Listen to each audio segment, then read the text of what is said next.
In this video, I'm going to give you everything you need to know about how to start making money with your woodworking. I've packed this video full of real-world strategies that are actually working right now. I know this video is a long one, but I wanted to give you a complete picture. I want you to understand exactly how to start making money with your woodworking, no matter if you're wanting to do this as a side hustle or if you want to take that dream further. Listen, I started with nothing. I had to borrow a circular saw and 2 drills from family members just to get started.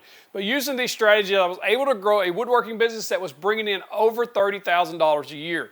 And I want to teach you exactly how I did that. So I want to give you everything that's worked for me and is actively working for others. I want to teach you exactly how and where to sell your products, how to price those products, and how to avoid the mistakes that are crushing most small woodworking businesses.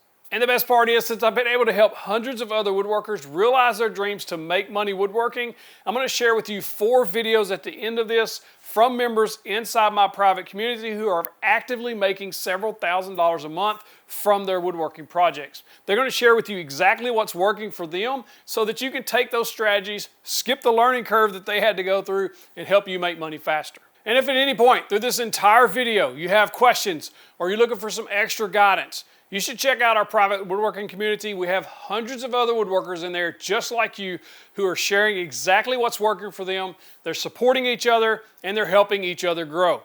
Plus, we also have step-by-step courses in there that teach you what products to build, how to sell them, where to sell them, time management, and so much more. It's truly one of the greatest woodworking communities on the planet as far as I'm concerned if you're looking to make money woodworking and you're looking for that extra support. It's truly beautiful to see it when everybody comes together with one common goal. If you'd like to check it out risk-free, check the first link in the description as well as the first link in that pinned comment. Go check out that community. But first, I think you should check out this entire video because it's going to be immensely valuable for you if you're looking to make money woodworking right now. Let's go. I'm going to give you 12 tips on how to grow a woodworking business from zero. If I was doing it over, this is what I would do. Let's go. I had barely anything when we started. I borrowed a circular saw and 2 drills, and I had $100 to my name. And I started building stuff with that. I've learned a lot over the last 7 years. Let me tell you about it.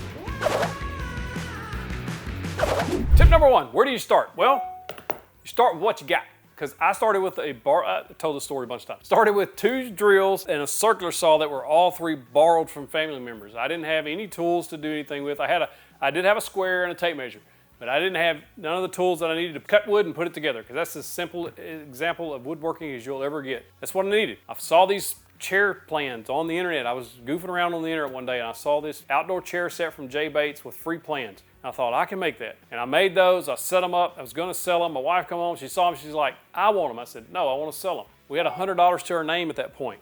Well, less than that because I'd bought the 2x4s to build the chairs. And so she helped me stage it up right here in this garage. Matter of fact, it's probably right here where this workbench is sitting. We put this chair and outdoor table set on a rug. She put pillows in the chair, maybe a drink on the table, took some photos. Those things sold like that. If she hadn't staged them up, because I didn't know about staging, she did.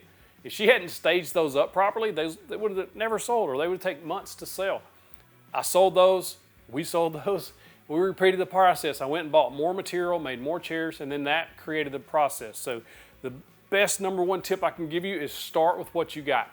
If you have to borrow tools, go borrow some tools. If you have to go to the pawn shop and buy a circular saw and a drill, it's really all you need. Some screws and some glue and a drill and a circular saw. Square and a tape measure. Like, we're talking less than $100 worth of actual tools to get started woodworking, and then you can go from there. But the main thing is just start, because if you don't start, you'll never get there. Number 2 tip I can give you on growing a woodworking business from zero is what I wish I would have done. I wish I'd have had a goal and a plan written down and said, this is what we're going to do over the next X months so that we can get to where we want to go. Because I didn't do that. I didn't have a plan. I was just throwing things against the wall to see if they would stick. Some things sold, some things didn't. And so it's very difficult to trudge through that without a plan, which is why we come up with the Woodworker's Chronicle. This is a business plan and customer order book designed specifically for woodworkers. It is massively powerful when you write down your goals and your dreams of your business. For instance, if I was starting from zero, this is kind of a mock plan that I would come up with. What are your dream goals? My dream is to work for myself in my own business doing things I want to do on my time. How awesome is that? So that's the goal, that's the dream, that's the ultimate thing that I want. So now we got to reverse engineer how we're going to get to that end goal in mind, or the dream goal, right? So we're going to start with a 3-month, 6-month, 1-year, and 3-year goals. Where do I want to be in 3 years? I want to be full-time in 3 years. So now reverse engineer that back. Well, where do I need to be at 1 year? Well, I want to have $20,000 in revenue the first year. After the first year, $20,000 in sales, that can be significant. But that also gives us a little bit of a higher goal to shoot to, right? So we're shooting for the moon if we land them on the stars or whatever, you're still succeeded, that kind of idea. It's a lofty goal, but we're going for that goal. So then back that up 6 months. Where are we going to be at 6 months? I want to have a steady income stream for my woodworking business. So I've got steady customers coming in after 6 months. I'm constantly making money after 6 months, and I know I'm starting to figure out what products are selling in my area. Then you back that up to the 3-month goal. I want to have $2,000 in 3 months. So then we're got to go from $2,000 all the way to $20,000 in that year. But things scale faster once you start figuring things out. So I know that it's going to take me a few months to get everything rolling, find out the products, my customers, etc. So that's where I want to be in 3 months. It's also important to know why you're creating things, what you do now to earn a living, what's your dream way of earning a living, what impact do you want to have on your customers, because there's something very powerful about knowing your why. Once you understand why you're doing things, you are driven more and more and more to continue to do that so that you can achieve your dream. Tip number 3 is love what you build. Because if you get into a situation where you don't like building a certain product, then you're going to be disgruntled with it. You're not going to have fun. It's just going to be monotonous. You're just like, oh man, not another order of one of those, type things. I've been there. There's been a couple of products I was like, I really don't like building those. But then there's some products you really enjoy building. Now, when you first start, you may have to build some of those. I don't really like this one, but it's bringing in good income. That's a little bit different. If it's just not worth it as far as time and effort goes, just kind of push that to the side. Sometimes you have to cut things loose to grow the business. We've done that before. We had a really good seller, and I knew that it was just taking up so much time that if I let it go, it was our stove covers. If I let those go, I could focus on other things. So just make sure you enjoy what you're doing, because if this is your dream job and this is your dream goal to make this your retirement income, or make this a full-time income before you retire, or just have part-time income, you really do want to enjoy being in the shop. It shouldn't be something you don't look forward to, because if you're dreading going to the shop, then it's just not, it's going to be the same thing as if you're dreading to going into work now. You just have a different place you go and you still dread. So make sure you enjoy what you're building. And some people just love building stuff. So it doesn't matter what it is. If they can smell the sawdust, they're perfectly happy. And if that's you, that's awesome. Tip number 4. I wish somebody would have told me this. I probably knew it, but nobody told me. It takes time. It takes a long time to build a business without a plan, which is why we like to plan. I'll give you some sample business plans as well, but it takes time. You're running a marathon, not a sprint. I wanted everything now. I still do. I want this, I want this, I want this, and it's not happening. So we get impatient. It's just human nature. We're very impatient. Just know that it takes time to build things and to figure out where you're going and what products are going to sell, who your target customer is. It just takes time. So be patient. And I want you to know it's okay if things aren't going at the speed you think they should. Just give it time. As long as you're moving forward, as long as you're still making sales, as long as you're still making profits on your products, it's okay. You're going to be okay. Tip number 5 is don't get overzealous on wanting to buy certain tools that you really don't need. For instance, maybe you don't need the domino. maybe you don't need the fancy sander yet. Maybe you're getting by with what you got.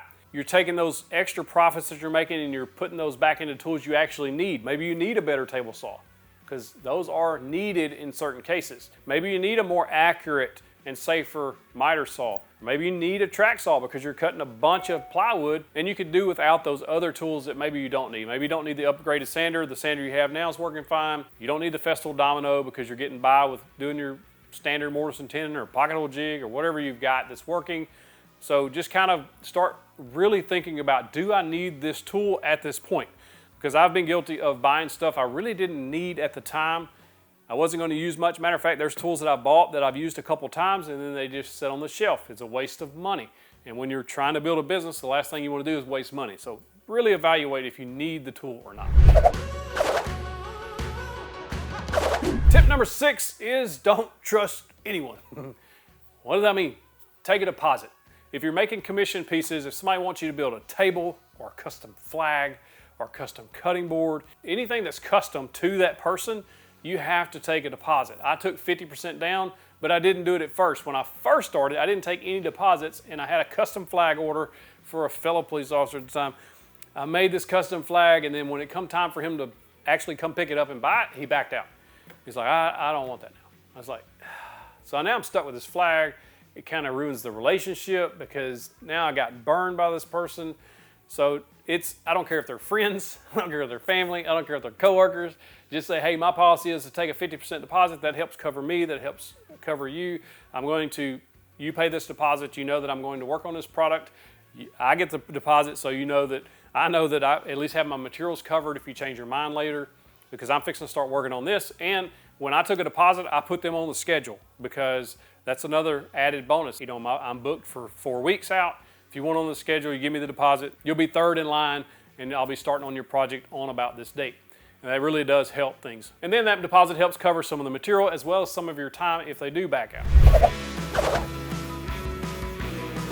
Tip number 7 is be risky cautious. I think there's healthy risks taking when you're starting a business, when you maybe take that extra little bit of a leap to buy the tool that you think you need, or if you take that little leap to go after a product or a project that's a little outside your comfort zone, there's some risk there that I think is healthy. But I've seen people who get into woodworking and they love it so much and they think, I'm gonna make a full-time job out of this, so they go out and buy all the tools they think they need, and then they quit their full-time job without ever establishing products or customers in the woodworking business. It's very risky to do that, because now if you don't have an income source coming in and then you go and start a full-time business that's going to require money to run, that's very scary. I like to start part-time business model like I did and then go full-time, because that gives you an avenue to start realizing what type of products you're going to sell, who your actual customer is, and how you can best serve that customer. And then you can start basically building a nice income coming in from those customers before you leave your full-time job. But it's also some risk involved leaving a full-time job at any point. But it's a healthy risk if you already have customers and product revenue. Tip number 8, business plans, business licenses, LLCs, accounting. Oh, it's so confusing, right?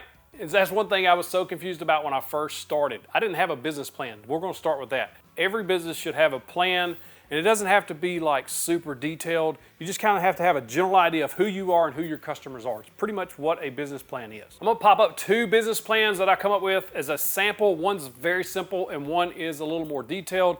This is in our Sawdust Startups community at sawduststartups.com. This is kind of a general idea of kind of what you're gonna do. So as an identity, your company will have an identity. Mine's gonna be 2x4 Wood Company manufactures high quality handmade furniture using highest quality woods and finishes. That's my identity. That's who we are. It's what we do. The problem, because you always need to solve a customer's problem. And the problem we're solving is that the customer is looking for unique, high quality furniture that will last. Unlike the particle board mess that they're buying at these local stores that are breaking, that when they set a cup on it, it all bubbles up. You know what I'm talking about. Like, it's just nonsense. But we're going to provide them a nice piece of furniture that they're not able to get at these chain stores. We're going to have a solution for that problem right here. Our hand-built furniture is made from solid woods, and it's built to last a lifetime. Doesn't matter if it's hardwood, pine. I built so much stuff out of pine, y'all. Still living, it's still in my house, still works fine. Don't let them lie to you. Pine is fine. We're going to have a target market. We're going to set up our revenue streams. Like, this is kind of an overview of what we really want, or kind of the direction of the company.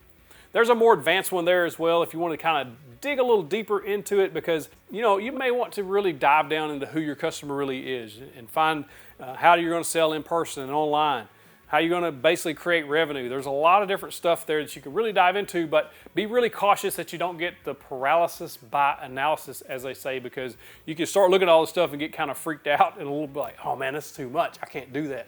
Like, I don't have any business experience. Well, I didn't either. I'm telling you right now, a simple business plan, I really think you should start with a simple one. That'll get you kind of pointing in the right direction. Tip number 9, how do you find customers? Where are the customers? Because when you start, you're like, who am I gonna sell this to? I just built this, or I wanna build this. Who's gonna buy it? What I did was post it on Facebook. It's still viable. Facebook Marketplace, your Facebook page, tell friends and family about it. One of the biggest pieces of advice I ever got in business was ask for the sale. Because if you don't ask for the sale, they're never gonna know that you're selling stuff. It just makes sense, right? So if you have products, I know Make a Wood Sign. If you've seen them on YouTube, they make signs. They were here in the shop, made me a custom watch charger. They take their custom signs with them, like just out and about. They'll like walk into Walmart with it hanging up. People say, where'd you get that sign? We made it. There you go, shake your hand. Introduce yourself. Hey, we make these signs. That is fantastic. I'm not telling you to walk around Walmart with a cutting board, but if it's awesome, you never know, you know? But you can just like ask for the sale. A lot of people go into real estate offices. We've talked about that. They go in, they shake the real estate's hand, they give them a cutting board, say, hey, I make these custom cutting boards. I would love to provide these for your clients at X, whatever the price. Like we could talk about price, however you want to do that. But just introduce yourself to the local businesses. You could go into the doctor's office and offer to build a coffee table the next time you're getting your checkup. Say, hey, doc, man, I can make you an awesome coffee table for your lobby to put those magazines on. That one you got out there is kind of busted looking. Doesn't really look all that great. There's different avenues. A friend of mine goes to a steakhouse. He's eating a steak. They got the steak on the cutting board. The cutting board looks like trash, and he said, can I talk to the manager? Manager comes out. Hey, I make cutting boards. This one doesn't look good, and this is your business. Like, it would look better if I made it. He said, I'll bring you a sample. Brings him a sample. Dude orders like 8 on the spot. So he makes him 8, and then he goes back a month or two later. He's like, hey, these are starting to get kind of cut up. I can refinish these, put a new finish on them. They'll look good as new for X dollars per every quarter or whatever it is. I think it's every quarter. He goes back once a quarter, collects his cutting boards. Now the steakhouse is buying more and more cutting boards that he just keeps refinishing. This is awesome, awesome recurring revenue. There's so many opportunities to make money with local businesses. All you have to do is go in and introduce yourself. Start creatively thinking about what problem you can solve for them. Like the options are endless there for in-person sales. When you first start out, it's a little intimidating to try to sell something, especially if you've never sold anything. So I always recommend finding one customer. One person is all you need to buy your one product, especially if they're wanting to make something a little custom. Maybe the paint's a little custom, maybe the size is a little custom than what you're normally making, or if you've never made it before, I've done a bunch of that. But that's going to give you the opportunity to get experience working with a customer, making a custom piece, and then they're going to be so happy with it. And they're going to put it in their house. Friends, family's going to come over. Man, that's beautiful. Where'd you get that? They're going to tell them about you. Our main income from local sales was always word of mouth sales. People would tell you, hey, so-and-so built me this, built me this. It's gonna start snowballing, and you're gonna start getting more orders and more orders. If you make something really nice, really custom for somebody, they're gonna tell others about it because they're proud of it. They're gonna post it on their social media. They're gonna tag you. It's gonna be awesome. But you have to focus on that one customer first. Once you get the one customer, you kind of get a general idea of who they are, and you can start marketing basically toward that same similar style person. Now let's talk about online sales, because that is a massive marketplace. Like, millions of people are online looking for products, right? But how do you get to that one customer that you're really wanting to sell to? It can be kind of difficult. I highly recommend Facebook Marketplace. It's still viable today. We'll talk about that in a minute, how to get the most out of that. Etsy's also a good platform, but Etsy takes time. It's a marathon there. If you're gonna set up an Etsy store, understand it may take you a few months to get one sale. It took me like 3 months to get a sale on there, and then a couple of weeks later, I got another sale. It trickled in, then it really did start snowballing. Just a quick overview of Etsy. If you do start an Etsy store, which I highly recommend if you're making shippable products, put a couple of products on there to start with, about 2. And then like 3-4 days later, put another product on there. 3-4 days later, put another product on there. And what I did was I offered stove covers. I would build one stove cover, I would sell it. Somebody would say, hey, can you make this in this color? Yep, sure can. I would make it in that color, and then I would take more photos of that before I shipped it, because that would give me another option. And I would put that as its own listing. Dark walnut stove cover, then I would put the special walnut stove cover, and then the white stove cover, and then the distressed stove cover. So I had multiples as I built the business, and I got more and more custom orders. I would just retake those photos. So do that with anything that you're selling. If somebody orders something custom, take photos of it. Put that as a different listing. It's just a good way to add to your listings, and that will grow your Etsy store, because Etsy really likes for you to have an active store. In other words, you're on there adding new products, you're interacting with your customers, all that stuff. So that's really a good way to kind of jumpstart that Etsy. Also, you can build your own website. It's very easy. I have a step-by-step guide video you can go watch. I'll link in the description. It's super easy to set up a website and you can set up your own e-commerce store. It's really, really easy. It's intimidating at first, but it's actually easy to do. When you get a website though, Google's not just gonna start sending people to your website. It's just not how it works. You have to send your own traffic there, especially at first, because you're not gonna rank in search or you're not gonna get shown in searches. What you need to do is I would put it on my business cards and when you hand those out so they can go to your website, especially if you're talking to customers. And you can also plug it on your social media. You can show a product and say, you can buy this on my website, www.2beforewoodcompany.com. And then you can send them to that website to be able to buy the products off of your social media. So having a website's a really good option. It's not mandatory when you first start. It's just nice to have. Tip number 12, I'm a dream chaser and I'm a big dreamer. I have big goals and big dreams and I've always been a dreamer. My dad was always a dreamer. He dreamed big. Don't be afraid to dream big. Chase it. Chase it with everything you got. Sometimes it's gonna suck. Sometimes it's gonna not be fun. But overall, your big dream goal should stay at the forefront of your mind and you should be chasing that dream. And it's gonna take work. The tip is it's going to take work. It's not gonna be easy. Nobody's gonna give you a magic pill or a magic potion that says, bam, you're a full-time business owner now. It takes time to grow things and it's hard work. But it's fun work when it's yours, right? So if you can build something that's yours, that you and your family can do, or just you can do, especially if you just want to do it part-time, or if you want to take it full-time, or if this is going to be your retirement income, it's possible. I'm telling you, it's possible if you work at it, and if you take the right steps and you plan correctly. Nobody dreams of going out of business when they start. They dream of being open for business and growing that business. These are 7 serious mistakes that beginners make when they start their business and it really crushes their dreams. And I want to try to help you through that so that you can actually grow and scale your woodworking business to meet your dreams. Let's go. The very first major mistake that beginner woodworkers make when they start a business or when they start thinking about selling stuff is, I'm not good enough, I'm not ready, I don't have the right stuff yet, in that line of thinking. And I'm here to tell you that if you're waiting to be ready, you're absolutely never gonna be ready. When I started, I didn't have a shop full of tools. I didn't have the skill level. I didn't have any knowledge about woodworking business at all, but I had a desire to make some extra money. And if you're watching this video, you probably have the same desire. Now I started in this tiny little shed out in the back of my house and I only had the front section of that shed to work in and I actually built most of the projects out on the dirt in front of it. And I didn't have any tools at all. Well, I had a tape measure and a Swanson speed square and that's it. I borrowed this exact circular saw. If I borrowed it, why do I still have it? Well, my dad gave it to me after I borrowed it for a while. Thank you, Dad. I borrowed this and a couple of drills and that's all I had to get started. You don't need a giant selection of tools with all the latest and greatest stuff to get started. Is it nice to have those? Absolutely.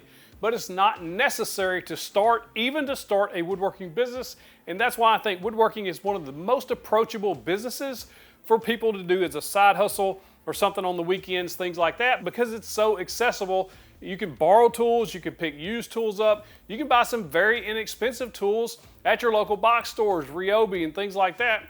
Hart, Hercules, Bauer, those type tools will get you started so you can start building projects to make money. I'm not good enough. Well, I wasn't good enough when I started either. Some of my first projects, when I look back at them, I'm like, man, how did I sell that? But the key is to start, because if you never start, you're never gonna grow. You're never gonna scale that business. And the key to growing a business is starting the business. Even if it's making one product and trying to sell that product. I'm gonna give you some tips on how to sell products in this video, but the key is to start trying to sell the product. Even if you think your skill level's not quite there, it's time to start today. In this same number 1 mistake, most beginner woodworkers get caught in the trap of the fear of failure or the fear of people judging them and thinking that, you know, they're gonna talk about your flaws and things in your product. That's just not the case. You see all the flaws and all the imperfections in that product because you made it and you also know your skill level, so you know exactly where to look. But the truth is, the majority of people looking at your product will never see that imperfection. And you should never tell them that that imperfection's there because they don't really care about the imperfections. They care about that handmade product that you've made. The number 2 fatal mistake that I see beginners make that really crushes their business is they don't ask for the sale. This sounds extremely simple, but you get asked to buy something probably hundreds of times every single day. You've probably been asked to buy something today multiple different times, with ads on TV, with ads on the internet, with ads on all the social media platforms. That's that company asking you to buy their product. They're just putting it to you in a different way. Now, when you first start your business, one of the best ways to get your first sales is to simply ask friends and family. And that can be scary. And that goes back to the fear of failure, or the fear of people judging you in the first mistake. Remember, we quashed that one, so we don't have to worry about that. Now we're in number 2. What you have to do is just tell people you're selling stuff. Let people know. It's very simple. Post it on your regular Facebook page, on your personal page, and say, make sure you build it, and then take a picture of it. And then once you post it, say, I make these. They're for sale. And then from there, you're going to start seeing people ask you to build other things. If they know you can build stuff, you'll start getting more and more custom orders that you can scale your business, charge more money, grow your skill level. There's a whole ton that goes into it. But the most important thing to getting a sale is letting people know that you have things for sale. And that goes just simply by asking. Take Andrew, for example. I help coach him in my Sawdust Startups program. He has really scaled his business by simply always telling people he has things for sale. He has generated several $1,000s now just asking people to buy his products. It's quite impressive what happens when you just put yourself out there. The number 3 mistake that I see beginner woodworkers make is pricing. They price their products extremely low. You go back to the thing where you don't think you have the skill level yet. So you always price your product very low. This is a massive mistake that I see over and over and over again in my coaching program, because people don't realize the value that they hold when they make something by hand. When a customer comes to a woodworker or approaches a woodworker, whether it be online or in person, or you take your product to the people, whether that be at craft shows or in front of potential clients, what happens is you know your skill level, you know your experience level. Because you're a beginner, you automatically assume you can't charge as much as somebody else, when that's likely not true in a lot of cases, because you hand make the thing, you put the time and effort into it, you spent money on the materials, you've built something custom that they can't get anywhere else. They can go to Walmart or IKEA or Amazon or dozens of other places to buy products that are mass produced, but that's not what you're selling. You're selling handcrafted, handmade items that you made, and that matters to a lot of people. I see this lie a bunch. You can't make money woodworking, or you can't charge because Amazon sells it, or somebody on Facebook Marketplace is selling it extremely low because he's undercutting the competition. There's just no money in woodworking.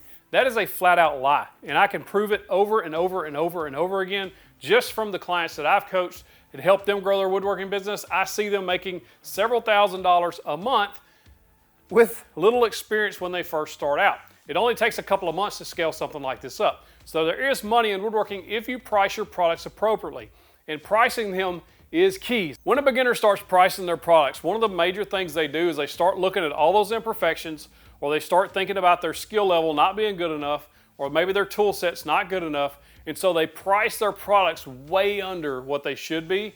And this really undercuts your business, and this will cause you to go out of business faster than anything, because the last thing you want to do is get out in your shop and work your tail off and not make money. If you're trying to make money with this and you're working yourself to death every spare minute that you can, and then you're not making money, it's not worth it. You're just spinning your tires, and then you just get sick of working for nothing. You might as well go get a second job at that point. The reason you started woodworking as a side business is because you enjoy woodworking, and if you start making some money with it, you'll enjoy it even more, because you're not working for nothing. And we're going to teach you how to price that appropriately. So how do you price woodworking products that actually get a profit, so you can use those profits to generate more sales, to buy more products, to buy more tools, to grow your business, and to grow your income for yourself? I'm going to give that free to you if you stick around. The number 4 major fatal mistake that I see beginner woodworkers make when they start their business is they don't know how to take photographs of the product and describe the product so that they actually get sales, especially if you're posting these online. And it doesn't matter if it's Facebook Marketplace,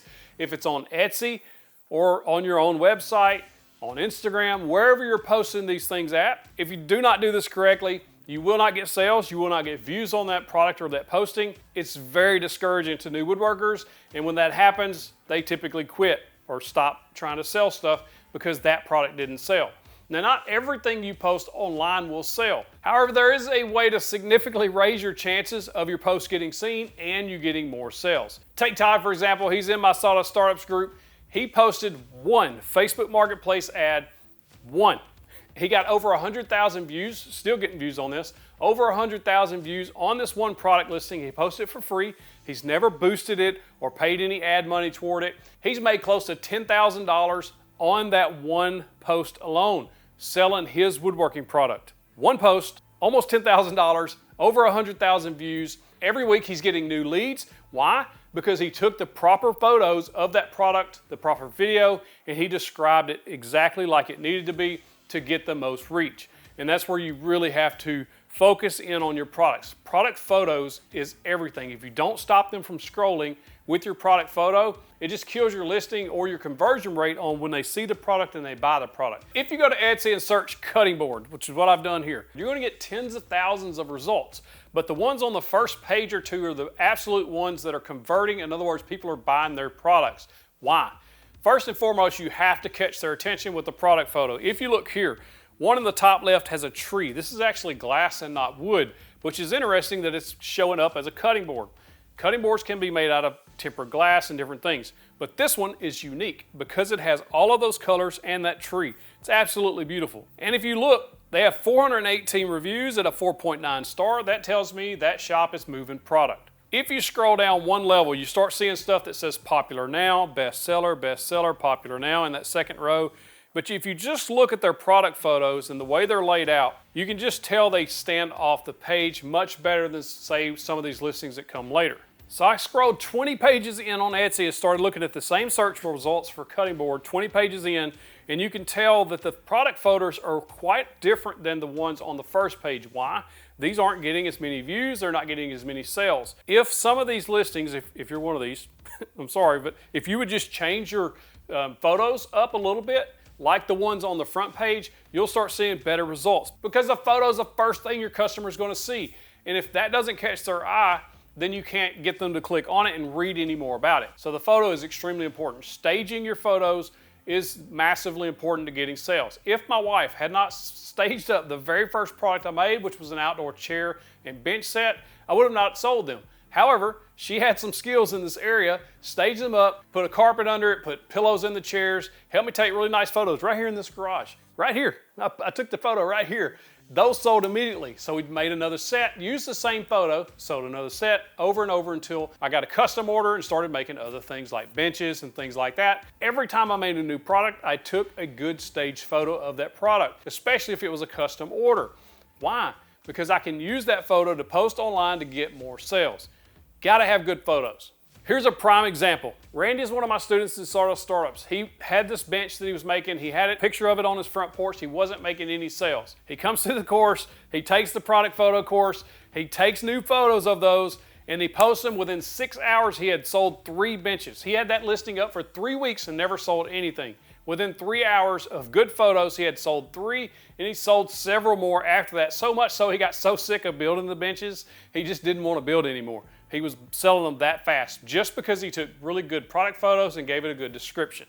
It matters. So how do you get a good description? One thing you can do is kind of a cheat, or at least a way to kind of get your juices flowing to figure out how to describe things. You can use a website called ChatGPT. You just go there and then type in, like I hear, give me a product description that's interesting for the customer. This product is a handmade wooden bench for outdoors. You can get very descriptive here. You can tell it what kind of wood you've used. The more descriptive you get, the better your listing or the listing example it's going to give you will be. So you see, I just gave it a few more descriptors here and then just pushed enter. And this is what it's going to do. It's going to spit out a pretty good description here. Now you can change some of the wording so that it kind of matches your style, or you can tweak it so that it fits the product. This is a much better description than the prompt I just gave it. So if I was posting this on a Facebook Marketplace listing and I had good pictures of the bench, I wanted a good description, I would go here just to get an idea of kind of what I could do.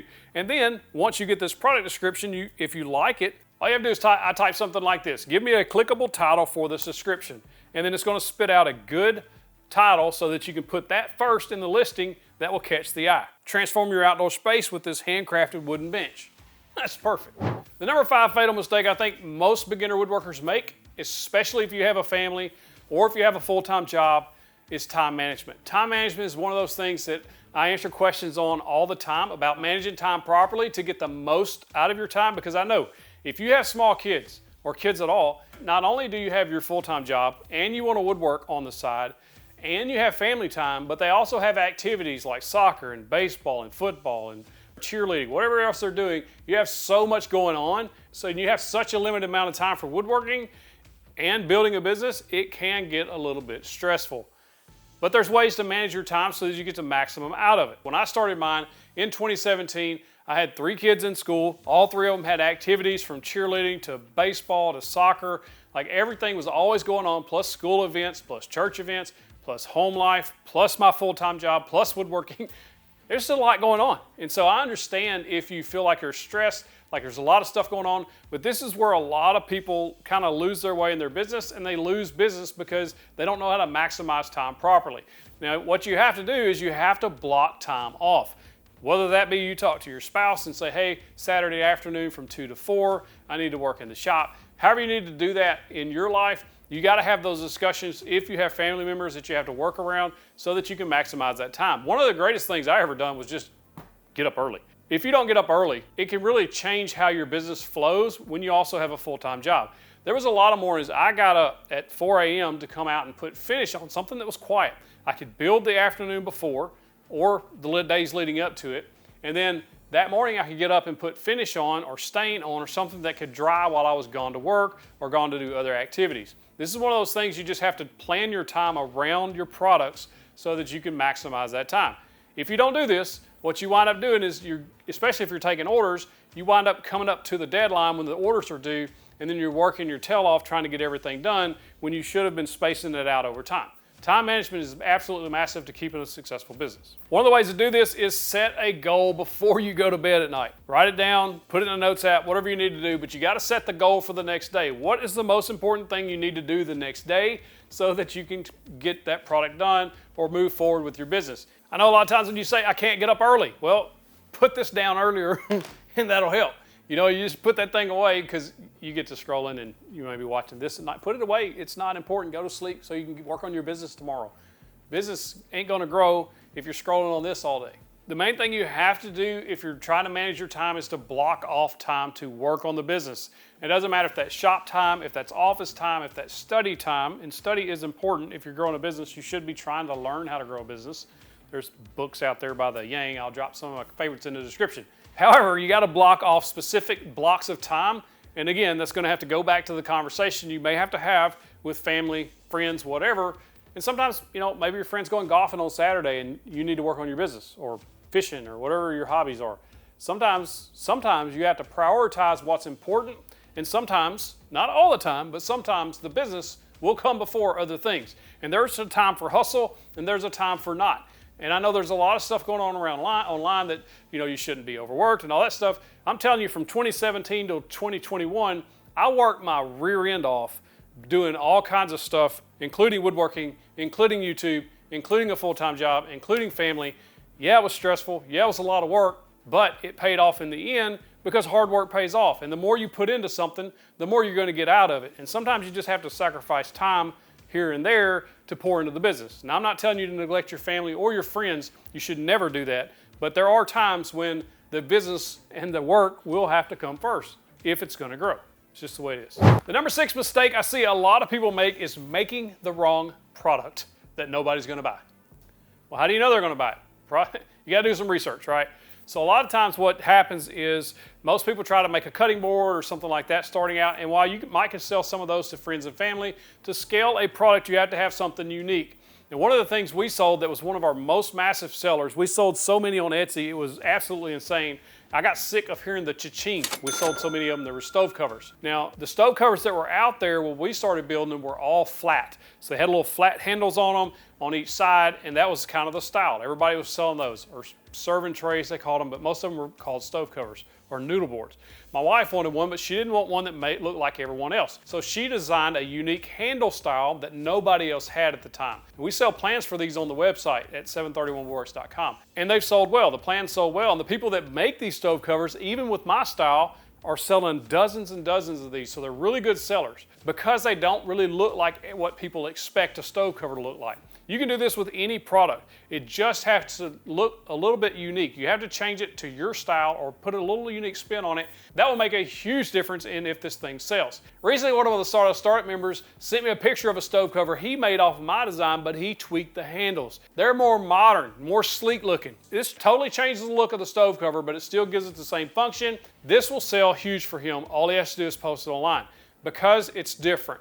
Basically just tweak something to make it your own style. This is where things start separating the good from the great, and you can start massively making a lot of money. When we started putting these online on Etsy, I literally sold hundreds and hundreds of stove covers just because they looked different, because they had good product photos as well. Remember that, back to the product photos. I took a photo every time I made a different color, and I made a new listing on Etsy, which is another little trick you can use on Etsy. That's a power tip for you. Just when you make a new product or a new color, just make a new listing. That gives you more chances to be seen. But when you differentiate yourself just by making it different, that's when you start seeing things sell. Now, how do you find things that are selling? Really dive into some research. You can look on Pinterest, you can look on Etsy, you can also search popular websites where this stuff is sold. Anthropology.com, Wayfair.com, go to Kirklands.com. Places that are selling home goods is where you want to look. Look how they have their photos taken. Look at the titles they put. Look at the descriptions they put. Look at the product reviews, especially on Etsy. If you start seeing something that has a lot of reviews on it, that means that product is probably selling more than other products. That's how you start kind of diving in to figure out what product you want to make. And speaking of what products you want to make, one thing you don't want to fall into the trap of is having too many products at one or too many projects at one time. So maybe you're working on an end table and a cutting board and a dining table and your mama's back door steps or whatever. Like, you have too many irons in the fire, this will really crush your business because you can't focus on the one thing. Find that one thing that sells, start throwing spaghetti against the wall till it sticks. When it sticks, remake that product over and over and over. But one way you can kind of minimize how much spaghetti you have to throw is just dive in and do a little bit of research on these websites so you can pick one or two or three things, build those, and then post those for sale, see which one does better. And then move in that direction. The number 7 mistake beginner woodworkers make, including myself, is you overthink, or you get analysis by paralysis, as they say. You're sitting around, you're watching all these YouTube videos about what you can make to make some money woodworking, but you never take action on it because you're too busy thinking about, well, there's 400 products here that I want to make. I can't pick one, and maybe it's this one, maybe it's this one, and you start analyzing them all. You have to take action. The number 1 mistake I see beginners make, this is number 7, but it is the number 1, is failure to take action. If you do not implement the stuff that people are telling you to do that have seen success, then you're not going to be successful yourself because you're sitting on your hands. You're not doing anything. You got to get up off the couch. You got to get out of the chair. You got to just get out there and start doing it. And that's the only way it's going to happen. You have to get off your tail end and go to work. Now, sometimes it sucks. I know, because I've been there. I'm still there. Sometimes things suck. It's just the way it is. But if you don't start, you're never going to be successful. If you don't implement some of the things that people are trying to tell you that's working for them, then it's not going to happen. You got to stop overthinking things and just get out there and build something. The only thing that makes you a woodworker versus a non-woodworker is you're cutting wood and putting it together. That's it. Don't overthink this stuff. Don't overcomplicate it thinking you don't have the skills, you don't have the tools, you don't have the time. It's all nonsense. You can do what you want and you put your mind to. The main thing is you have to start. You have to stop overthinking this stuff and stop being so critical on yourself. I know. I'm that way too. I'm hypercritical about everything that I do, everything that I make, and you are too, and that's okay. But we can't let that paralyze us from taking the next step to building a woodworking business that can literally change your life. It can change your life if you go from making nothing a month from woodworking to making $1,000 a month from woodworking to $3,000 a month woodworking, and beyond that. That's life-changing. If you're going from nothing and you've had nothing and now you get an extra $1,000 a month, in my case, is a house payment or a vehicle payment or a couple vehicle payments or whatever your life looks like. Maybe that's $1,000 that you didn't have. Now you can go buy some extra groceries, or maybe you can buy that tool you wanted, or maybe you can put that towards your retirement, or maybe you can buy your kids the shoes they've been wanting. You know, it's all of this stuff adds up, but the only way you can do that is to stop overthinking and stop being so hard on yourself. I believe in you. I believe in you. I know you can do it, but you've got to just take a breath, stop overthinking, and just go build something. That's all it is. All right, man. Randy, welcome. Thank you for being here. So first off, how'd you get started in woodworking? And what were you doing prior to that? Or Well, man, what are you as doing now? far as I do it as a side hobby that kind of turned into something. But the reason I got into it is I was needing something for basically a stress reliever and some side income. And I kind of got into it in December, and I was going to say, you know what, I can do this. I'll make a couple of cutting boards for Christmas gifts. And then I had the bug, man. As soon as that hit, it kind of took over, and it's helped me. The reason we started R&R Woodworking together, to be honest, is we were trying to figure out a way to fund mission trips to El Salvador, and that's what it's done. And through that avenue, it's also allowed me to share the gospel some different ways I couldn't share it before. But it has grown the business quite a bit, and it allowed different avenues to do different things with this business. So how long did it take you to get your first sale after you started? Uh, think maybe 3 weeks, 2 weeks, something like that. It wasn't very long. So Was that with friends and family at first? it was, yeah. It's friends and family, of course, for the first probably 30, 45, 60 days, first month or two, of course, friends and family. Yeah. And I started thinking, okay, we can make some money doing this. And of course, the friends and family share that, and they go out and they'll verbally tell people where they bought this at. Um, and then we can kind of start seeing what people wanted, if that makes sense. So then you Yeah. have that aunt that calls, hey, can you make me this? And sure, yeah, I can make it. So you start building that portfolio, building that catalog of what you can do. But yeah, as far as the first legitimate sale outside of the family, probably within the first 2 months, pretty Nice. quick. And what was it? So What was the first thing? A bench. A bench? A bench, yeah, it's Matt's bench. Matter of fact, that's the first thing I did was went out and bought his plans. And it's all coming about as far as meeting Matt was through this board butter. I started ordering board butter for those cutting boards I made originally, and then I got on his website and started seeing some plans. I said, oh, well, I can make that. And so I got the plans, and I bought some more plans, and next thing you know, we're building benches, and that's how it happened. So That's fun awesome. fact, Randy and I were neighbors for a year or two. I know it. Probably said eight words to each other, and literally Exactly. lived 35 foot from each other. Yep.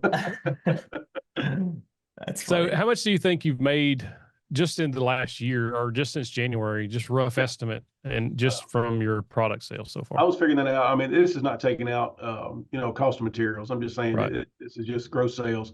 Gross sales probably in the around 7,000, probably something like that, Sweet. $8,000, something like So that. 8 months. So basically $1,000 a month, That's not give or a take. month, yeah. And be honest, the first 2 or 3 months were $100 here and there. I mean, we've had a couple. Well, as a matter of fact, on a trailer right now outside my office is the UAM picnic table that I'm going to deliver right now. And that's $1,000 bill.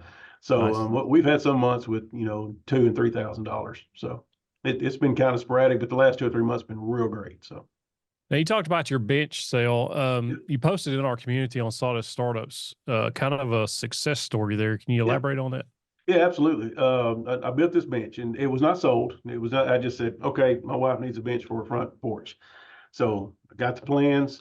I don't know what the material cost. I don't know. It was 30, 50, $40, something like that for the materials. So I built it, and my wife was ecstatic. She liked it. We set it on the front porch, and she said, I think I'm going to post this out there and see if we can sell one. I said, well, sounds good. So we just stuck a picture out there. Nothing fancy, just a picture of a bench. That's it. And nothing, just crickets for 2 or 3, 4 days, 5 days, whatever it was. And then I started watching some of the modules, and I saw the mock-up, and then I went back and looked at some of Matt's old videos about staging and things like that. So I said, well, let's drag it out in front of the yard, and we'll put it on the grass. We'll put a nice pillow in front of it, and the roses behind it, and things like that. And it sold we posted that picture, and it sold in an hour and a half, or something like that. That's awesome. And then I sold two more like the same day. So I had to That's go build awesome. 2 more benches. So yeah, the module works because I wouldn't have staged it. It went on 3 or 4 days. Nobody even liked the comment. I mean, they didn't like the picture, nothing. Yeah. So, but then it That's sold awesome. immediately once I staged it. So now that you've kind of got rolling with that, you're getting your staging down, you're selling more products. What strategies are you currently using that's getting you more sales? It's social media. And there's a module in that too. And I think you saw it in the school, the forum and the community. That's what's great. We're asked these questions, and then people just answer them. And I answered a guy yesterday, and he had a big sale, and he had a lot of orders come in. And I told him, I said, dude, you need to post it, post it, post it. Right now, if if Matt Outlaw buys something from me, I'm fixing to post that picture, thank Matt Outlaw, appreciate the business. And I'm going to do that every single time. I'm going to push it on every single social media I got. And that's what's really drove it. When we started Facebook up, I didn't do a business account. I just did R&R Woodworking on a personal account and started befriending everybody. And it took a while. I just, every day I'd get on there, I'd look at it, and I would friend 20 more people, just start asking, add friend, add friend, add friend. And some of them take it, some of them didn't. But now it's the other way around. Every time I open it up, there's 10 to 15, 20 people trying to follow R&R that I'm not asking no more. So now we're up to 20, I don't know, 3, 500, whatever it is. So yeah, the social media is what's really, really drove it outside of word of mouth. It's a small community. I live in a small community, and I try to be very visible in the community, whether it's with my full-time job or woodworking. And between the social media and that's what's really, really drove the sales a lot. And I can kind of elaborate a little bit more on that if you want me to, on like donations and stuff. If you don't, Yeah, man, what Yeah. has really helped is these charitable organizations, whether it be Log a Load, which is an organization here that raises money for Arkansas Children's Hospital, whether it be fundraisers for local football teams or fundraisers for your local festivals or anything like that. Dude, I make a cutting board. I've got $8 in that cutting board outside of time. And I donate. It's donated from R&R. Well, 30, 40, 100, 200, depends if I do it socially or in person. Everybody gets to see R&R's product. And it's a lot better than a newspaper ad or a Facebook ad or something. It's so much more personal. And that is really, like the other day, my wife, she made a UAM tic-tac bowl is what she's making. She's going everywhere with these tic-tac-toe boards. But somebody wanted to buy one for an auction at a local university. Well, the moment we posted her selling it, we sold 2 more within 10 minutes. Somebody, hey, can you make one with this? Can you make one with this? And it's so social media is really working for us. So That's fantastic. I'd like to kind of drive home the point. You made $8,000. Yeah. Most of it's come in the last 6 months versus 8 months or even 5 months. right. The population of where you live in Warren, Arkansas is 5,227 people. I just Googled it. 5,000 Exactly. people live in this little tiny community, and you're capitalizing on that. And it's not really about the size of the area, because now, as you've talked about in our community, a lot of your, or not a lot of your sales, but you're getting sales now from counties surrounding your county, which opens up Regional. your population because of social media. I Yeah. think it's great. And it's free. Yeah, exactly. It's free. Yeah, It's free. I like how you're leveraging social media and then also charitable donations, because like you said, you got $10 in a cutting board and you get all of this free publicity. I say free for $10. Like, you're not going to buy an ad for that. No. And it's so much better. I do that. I don't have a marketing background. Well, I didn't go to school for marketing, but I took a lot of marketing classes with my full-time job, and I help market the institution I'm in right now. And that's what we did. The first thing I did is, and I treat the woodworking the same way. The first thing I did when I come in is got together with them and said, listen, we're going to cut these newspaper ads, some of these radio ads. It's not doing anything. It's just, if you don't have anything to say, why are you saying it? Yeah. So we take that money now and we'll do individually. Like I carry a customer out to eat. That $25 is going to go so much further than $500 in a newspaper. So that's the way I treat the woodworking too. And I've gave some stuff away. I got a customer that has bought, and matter of fact, she just ordered something else last night again. It's going to be like number 10, I think, or something. But she bought the chairs, she bought 3 benches, she bought planters, she bought just all this stuff. And I said, she said, can you make a little table to go in between my chairs? I said, absolutely. It's just a little outdoor table. I honestly think I had $18 in it, $20. It was just a couple boards and a couple 2x4 split. I just gave it to her. I said, here, I mean, it cost me an hour to make it and $20. And Yeah. I'll probably get every single thing that lady wants to build from now on, and just for $20, And I Exactly. made that up on the other sales 100 times over. So it's Another, you leverage sorry, that. go ahead. Go ahead. No, Another strategy I've heard you talk about in the community is, and on the group calls, is when someone comes to pick something up or you deliver it, you ask them for a favor for a discount. absolutely. Tell us about that. Yeah, something that's real good. All right, we know we're going to go see a movie 90% of the time because somebody told us it was good. We're going to go to a restaurant 90% of the time because somebody told us it was good. So why not do that with your woodworking? I mean, they'll come and they'll buy something. Say the bench is, I don't know, $350, or I can't remember what I was selling it for, $300. It's a blur. But I'll knock $10 off if you like the product. Just give me a positive post on Facebook. man, that $10, come on. I mean, it's not that much money. And to have somebody else go out that you don't know, that they don't know that knows you, saying, hey, this product was great and I'm glad he did it for me. I mean, it's going to drive customers to you exponentially for $10. It's come That's on. awesome. And you can build that into your cost. If you're selling something for $300, build it into three. It's not deceptive, but 310 and you're knocking 10 off and you're still getting what you want anyway. So Yeah, exactly. think outside the box sometimes when you're selling stuff. And the way I look at it is what makes me want to buy something is the way I need to be selling, if that makes sense. So works good. Like it. Works good. All right, you mentioned something about your wife helping you out in the business. How's that working out?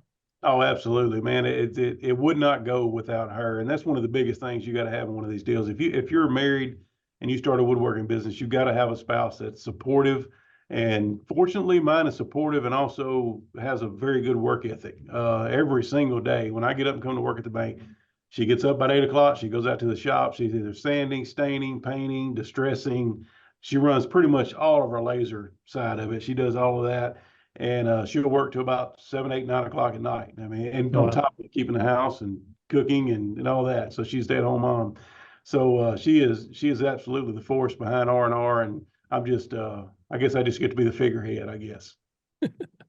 Yeah, I've got the Awesome. same thing going here. She doesn't sand. She did at first. My wife sanded, and then she said, I don't like this. But she has been huge in the success of 731, like huge. So I totally understand that. Yeah, I mean, you got to. It's got to be if you have like hobbies and like interests, you know, it makes it so much easier. We get to talk about projects together, and it actually brought us together a lot closer than we were already. So it's worked out perfect. Awesome. Awesome. Cool. So what advice would you give somebody that's just starting out or thinking about getting into woodworking as a business or woodworking in general? Don't be scared. You hear this all the time. Don't be scared. I don't know if my product's good enough. It's not going to be. Don't worry about that. I mean, if you're just getting into it, it's what we do. It don't matter what you do in life. If it's woodworking or banking or race car driving, you're not going to be great as soon as you start. It's just not going to happen. But get over that fear. I still have that fear today, but get over that fear. Just move forward. Something else is when I first got started is tools. I didn't have. I mean, I know it sounds like Matt's testimony, but I had a skill saw, I had a hammer, I had some drills, you know, stuff like that. But I didn't have table saws, miter saws, clamps. I didn't have none of that. So I borrowed a couple of things from my father-in-law, and of course, Matthew here is also very, very awesome. He has helped me on a few things, or more than a few. But anyway, it was very daunting on tools, and I didn't know what I needed and what I needed to start with, and how do I get it, and do I really need to spend that for that? Am I going to use it that much? So now looking back, watching a lot of Matt's videos on the front end, that's what helped me get started as far as, okay, I just need these 3 or 4 basic things that aren't basic. $1,000, $1,200 can really get you into doing whatever you want to do. So just do that. If you don't have the money to start with that, start with something simple. I mean, you've seen the video of Matt's 100,000 times. Just go out, get you some screws, get a skill saw, and build those Bates chairs. I mean, and just start building stuff. There's so much joy in accomplishing things like that, and there's even more joy when somebody wants to pay for what you've accomplished. So, and just build it back. I know Matt, you was talking the other day on the financial deal that we was listening to, and that's 100% correct as far as putting it back into the business. I mean, yeah, I can go sell a chair for $150 and make that $50 profit and spend it. Well, no, I mean, I'm not going out to eat on that. I need to buy more material and just let it compound. Just compound your money. It's awesome. So for those who have started, but they're not seeing success, they're not seeing sales, what would you tell them? I would tell them to get involved in the community. I don't care what that is. I mean, I work in an institution that allows me to, well, really forces me to do that as far as, but just get involved, get to know people, go to these meetings, just whatever you can do to get out in that community, because people want to buy stuff from people they know. They want to buy something people they trust. And that has helped me probably more than anything is just, I hate to say name recognition, but it's a small town, but just get out, be honest. Now, if you're a terrible person, people's probably not going to buy stuff from you. It's just the way it is. But if they see you're honest and you're trying and you've got a good backing behind your woodworking business, what are you doing with it? You know, just get involved in the community. That's the greatest thing you can do, because I know everybody that's going to listen to this, wherever you're going to put this at, if you don't know that person, you have no idea who that person is, you're not really going to trust that person. But okay, I've seen him around town. I know he belongs to Rotary Club or he belongs to Lions Club. It's a good dude, you know, whatever. He goes to my church. something like that. They'll buy something from you. So get out in the community and do that. That's what I would do. Put your name out Networking. there. Got to. Me and Nick were talking about this yesterday. Over and over and over, we see the same running theme is network, network, network. And it doesn't mean you have to be a social butterfly, but just, let people know you're selling stuff. And when you start letting people know you're selling stuff, people start buying from you. But the only way they're going to know you got something for sale is if you let them know. That's it. And the other thing is brand. Everything you sell, brand it. Brand every single thing you sell. And that's helped us a lot too. We started putting our QR codes on everything 2 or 3, 4 months ago. I don't care what it was, a bench. We're not putting it on cutting boards. I shouldn't say that, but everything else has our QR code on it. And people see Are it. those People see it. prominent or like kind of hidden? How you do it? I should have took a picture today. They're kind of hidden, like on the back of all of our, we make plaques. We have solid maple, and I've got some good 15, 16, 20-inch maple that's pretty wide. So we make plaques. We laser engrave the plaques. On the back of it, there's a QR code, R&R Woodworking. On all of our benches, we put them on the back side, like on one inside of the board. So no, it's not prominent, but it's enough. If you just looked at the back, you'd see it. On our cornhole boards, when you flip the legs out and the cornhole board set up, right there where everybody is standing and throwing is our logo and our QR code. So everybody's That's a standing good out there. idea. Just brand yourself, and you Yeah, got to do that's that. a And I great stole idea. that idea from somebody else. It's not. There's no new ideas. Yeah. So, but yeah, brand it, brand it, brand it. And now, That's I mean, awesome. it took us 6 or 7 months now. What are we in? I guess 8 months now, somewhere in there, to really start. So you're R&R. Yeah, that's Yeah. me. It's people's knowing R&R, but they're still not connecting who we are. So Right. even those pictures on all of our social media, but it's starting to catch on like that. Nothing's going to happen in 30, 45 days. It's not. I mean, And you're you not. and you literally started December of 23, right? Yeah, like December the 20th is what it was, because I want to make So 4 cutting boards for Christmas presents. And somebody gave me some hickory wood, which was green. I didn't know anything. I was green too. And I made a cutting board, and I fixed it the other day. It's my first cutting board I made. It was horrific. I mean, it had maple and black walnut in it, and hickory shrunk. And anyway, but then I went out and I had some black walnut left over from a guy that gave some to me. And I said, well, I'll just make some out of that. I didn't know what I was doing. I mean, I didn't have a clue. I didn't have a joiner. I didn't have none of that crap. And but yeah, I made those December the 20th or 21st, and they look terrible. I gave them as gifts, but I seen them the other day. They're out on their counter, so they're proud of them. But thank goodness they were all family members. Oh, I love it, man. I think it's basically you're into this. We're almost at August 20th, 2024, so 9 months basically. Yeah. Right at, and you're seeing quite a bit of success in just a short amount of time. I think it's really cool. I like it. Thank you. And it did what it's supposed to do. It helped us. I mean, along with a lot of friends in Faith Valley and Dave Dixon over there, but it got us to El Salvador. So that was, that's awesome. That was good too. That was what it's supposed to do. So yeah, that's awesome. So you joined Sawdust Startups. You was one of our early jumper inners there in March, I think it was. I tried to be the first, but I was number 3. I think. So how has that community helped R&R and you personally in there?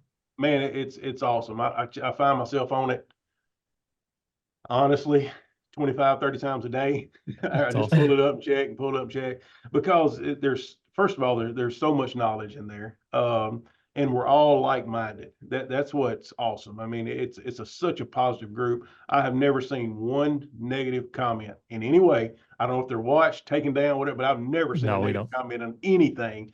They're always so helpful. And I can go out there, like last night I posted one. I've got a custom table that somebody sent a picture. Hey, can you build this? I don't know, but I told him, yeah, sure. I can, you know what it is. But anyway, but then she come over last night with her chairs, and she said, well, I needed a little longer on each end, so I'm just going to put a breadboard on each end of it. I've never put a breadboard on anything. I've watched some videos. I've seen Matt do it, and I've seen a couple other people do it. They have these $8,500 Festool, whatever the things are, the biscuit joint. I don't know what you call that thing. Domino. That's it. The domino. So I put that out there. I said, hey, is there a way I can do this without this big tool? And immediately, I mean, within 5 or 10 minutes, Andrew messaged, and then I get private messages. Hey, here's my phone number. Call me. I'll walk you through this. And that's what's awesome. I could put that on Facebook, and the odds of it hitting who it needs to hit is very, very, very slim. Yeah. I put it on startups, and it's immediate. I mean, most of the time I get an answer within 5 minutes, which is awesome. Oh, sorry, hang on. Let me stop that from ringing. And that's probably been the main thing. And then the encouragement when you post something in the win section and you see other people that post stuff in the win section, that's so encouraging. And it's also an idea sharing thing. I saw one the other day. A guy was making some fall decor and Christmas decor where it's pretty cool, a little display thing. And of course, I reached out and said, "This is an awesome idea. I may steal it." And he said, "Absolutely, take it." Because we're not competing with each other. We're all wanting to grow together, and that's been the biggest thing. The modules are great. They'll help you kind of get going what you need to do as you move forward. This is what you need to do. Is basically building blocks going forward. And that message group, man, I'm telling you, it's just it blows my mind how responsive and nice some of these people are. We're all over the country, all over the world, technically, I guess. Yep. There's a guy in Ireland or somewhere I talk to pretty regular, or Scotland, Yep. somewhere over there. So that's the biggest takeaway from Sawdust Startups. Awesome. Yeah. It's worth way more than the cost. I can promise you that. You can't get that type of information, or that type of skill, or that type of camaraderie for that kind of money anywhere. Period. That's the biggest thing. Yeah, we try to tell people like right when they join, we're like, guys, like jump in on the community. Like the community is the most valuable asset to this entire program, Yep. you know? And some people take advantage of it, and we see it time and time again. The people who are the most active, they see the most success, maybe because they're posting their success, but but the people who are the most active, they ask the most questions, they give the most feedback, they tend to get the most success. And I And think it's good practice. I mean, when you're Yeah. posting stuff on the Sawdust Startup where I sold this bench and this is how I'm mocking things up, it's good practice before you throw it out on social media, because you'll get honest feedback. Hey, why don't you try this? Put this pillow over here. Why don't you reword it this way? And that stuff, and you'll see it. Not if it's your post, but you'll see where so-and-so posted this and so-and-so said, well, why don't you change this verbiage? Is that next thing you know, he's posting down there, hey, it sold immediately, blah, Yeah. blah. So it's awesome. I'm excited. Me too. Yeah, I think it's. I'm so proud for you, man. I really am. I appreciate Yeah. it. It's been it's been very, very fun, and it's been awesome. And I know Matt knows some of the story. I don't know what all you want me to share on this, but Yeah, you can share it all. I was just going to ask you how it felt going from this to that. It felt awesome. Okay, first of all, I carry my faith on my sleeve, and I'm not near as much as I should, but dude, I'm a believer, and I know this is all attributed to God and what He's doing in my life. But once I first got started, this is in December. Man, you may have to refresh me. I mean, it's not fair because, like I said, I'm 25 miles from him or 18 miles from him. So it's not Yeah. fair. But anyway, I went over there to get some board butter one day or something. It was as soon as I got started, maybe like right before Christmas. And then, like I said, I knew Matt. I don't know him that well, but excuse me, I know him, but we don't go out and eat together all the time back when we was living across the road from each other. So I went over and done that, and then I come back and I bought some more stuff, and he asked me how I was doing or something like that. And anyway, and give me share all this. I mean, You share it, man. You go. Okay. He was in the house and we were talking. That's what it was. I went over and I bought a mallet template. I wasn't gonna make a Yep. mallet. I was just looking for a reason to go over there because I was intrigued by this woodworking stuff. And so I went over and bought a mallet. I do need it now. I made like 4 or 5 of them. But anyway, and we're sitting there talking and we come outside. Matt said, if you got a second, I said, sure. So we go outside and he said, come around here. And he starts sharing his testimony with me about when he got into that and quitting state trooper. And talking about the book Circle Maker by Mark Batterson. It's a tremendous book.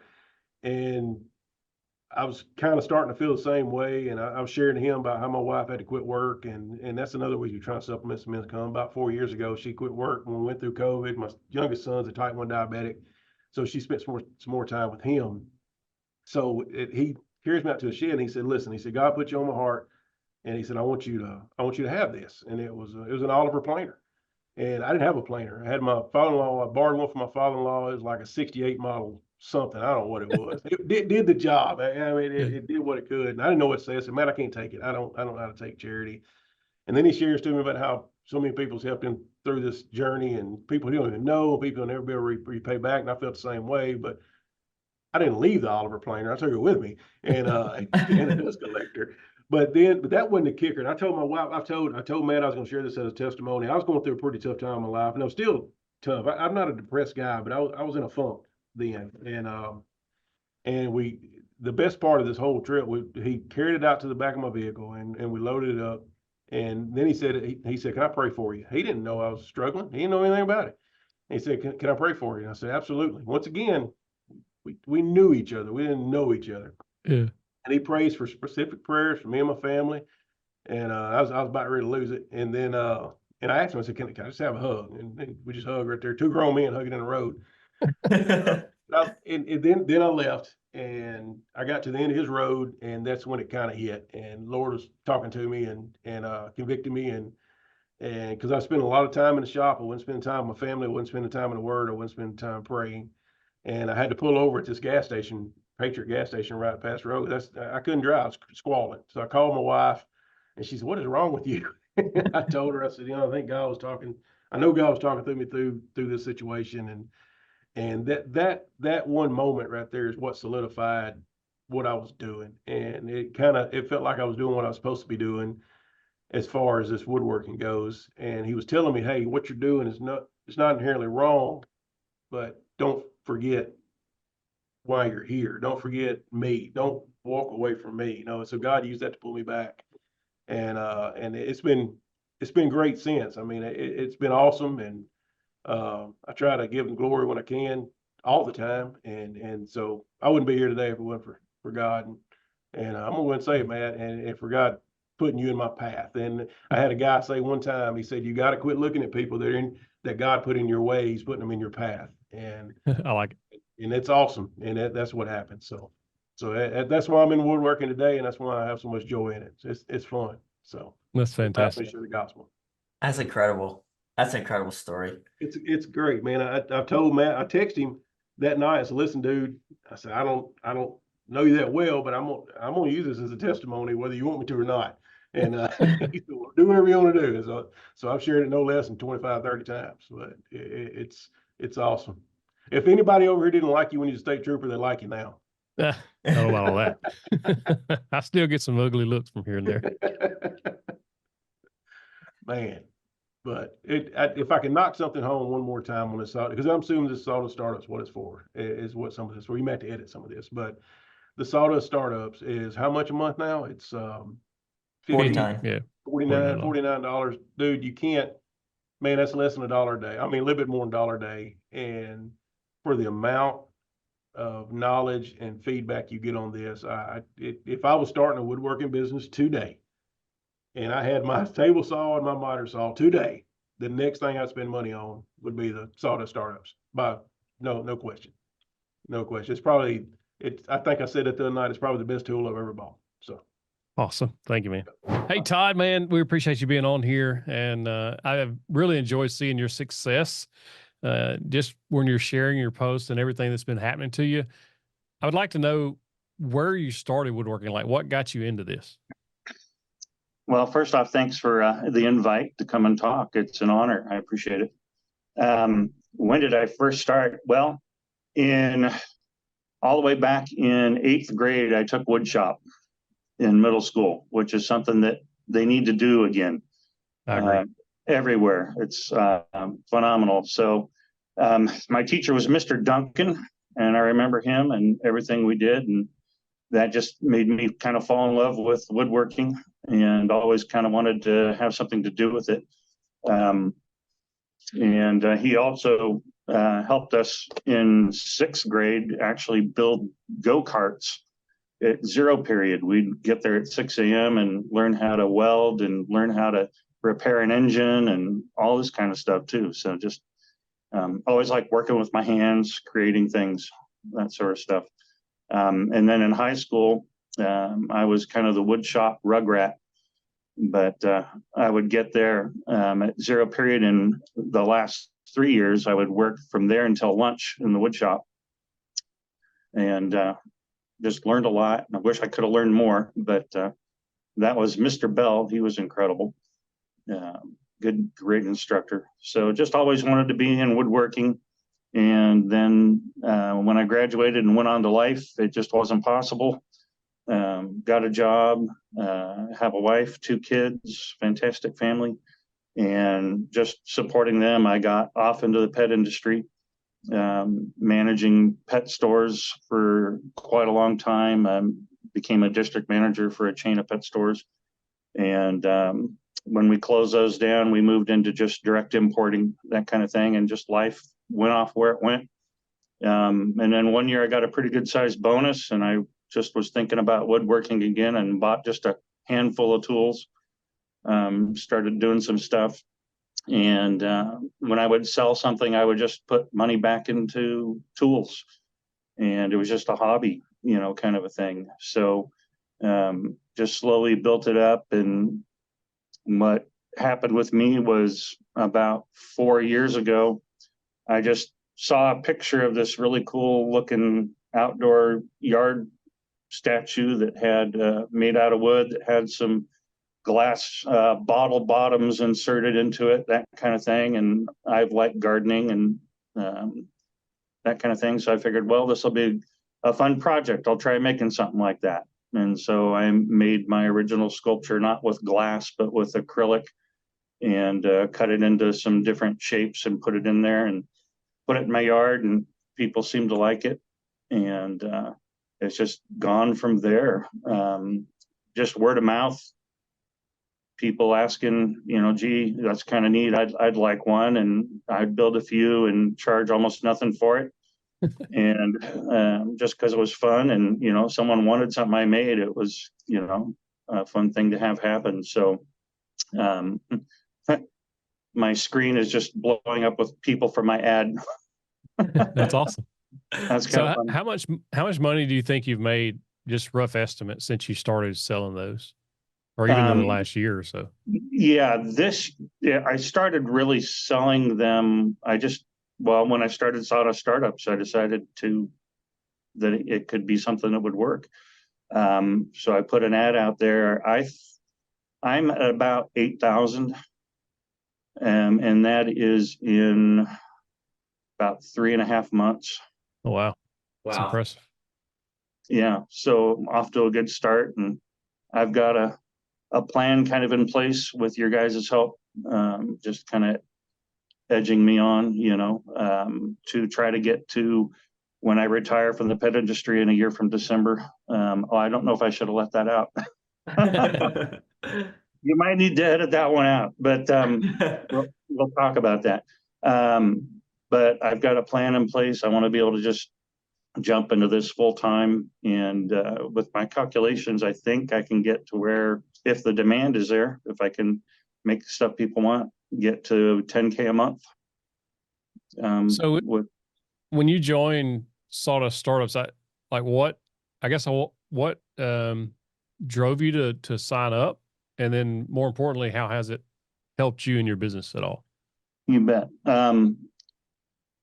I have been wanting to do this business for a while, maybe a couple of years. I was thinking, well, it'd be nice to do this, just kind of a pipe dream kind of thing. And then I saw your little advertisement for the Sawdust Startups, and I was thinking that would be kind of nice, get a group of people together that would be sharing ideas, sharing problems that they've had. Just wasn't quite sure what it was all going to be about, but it just stuck in the back of my head.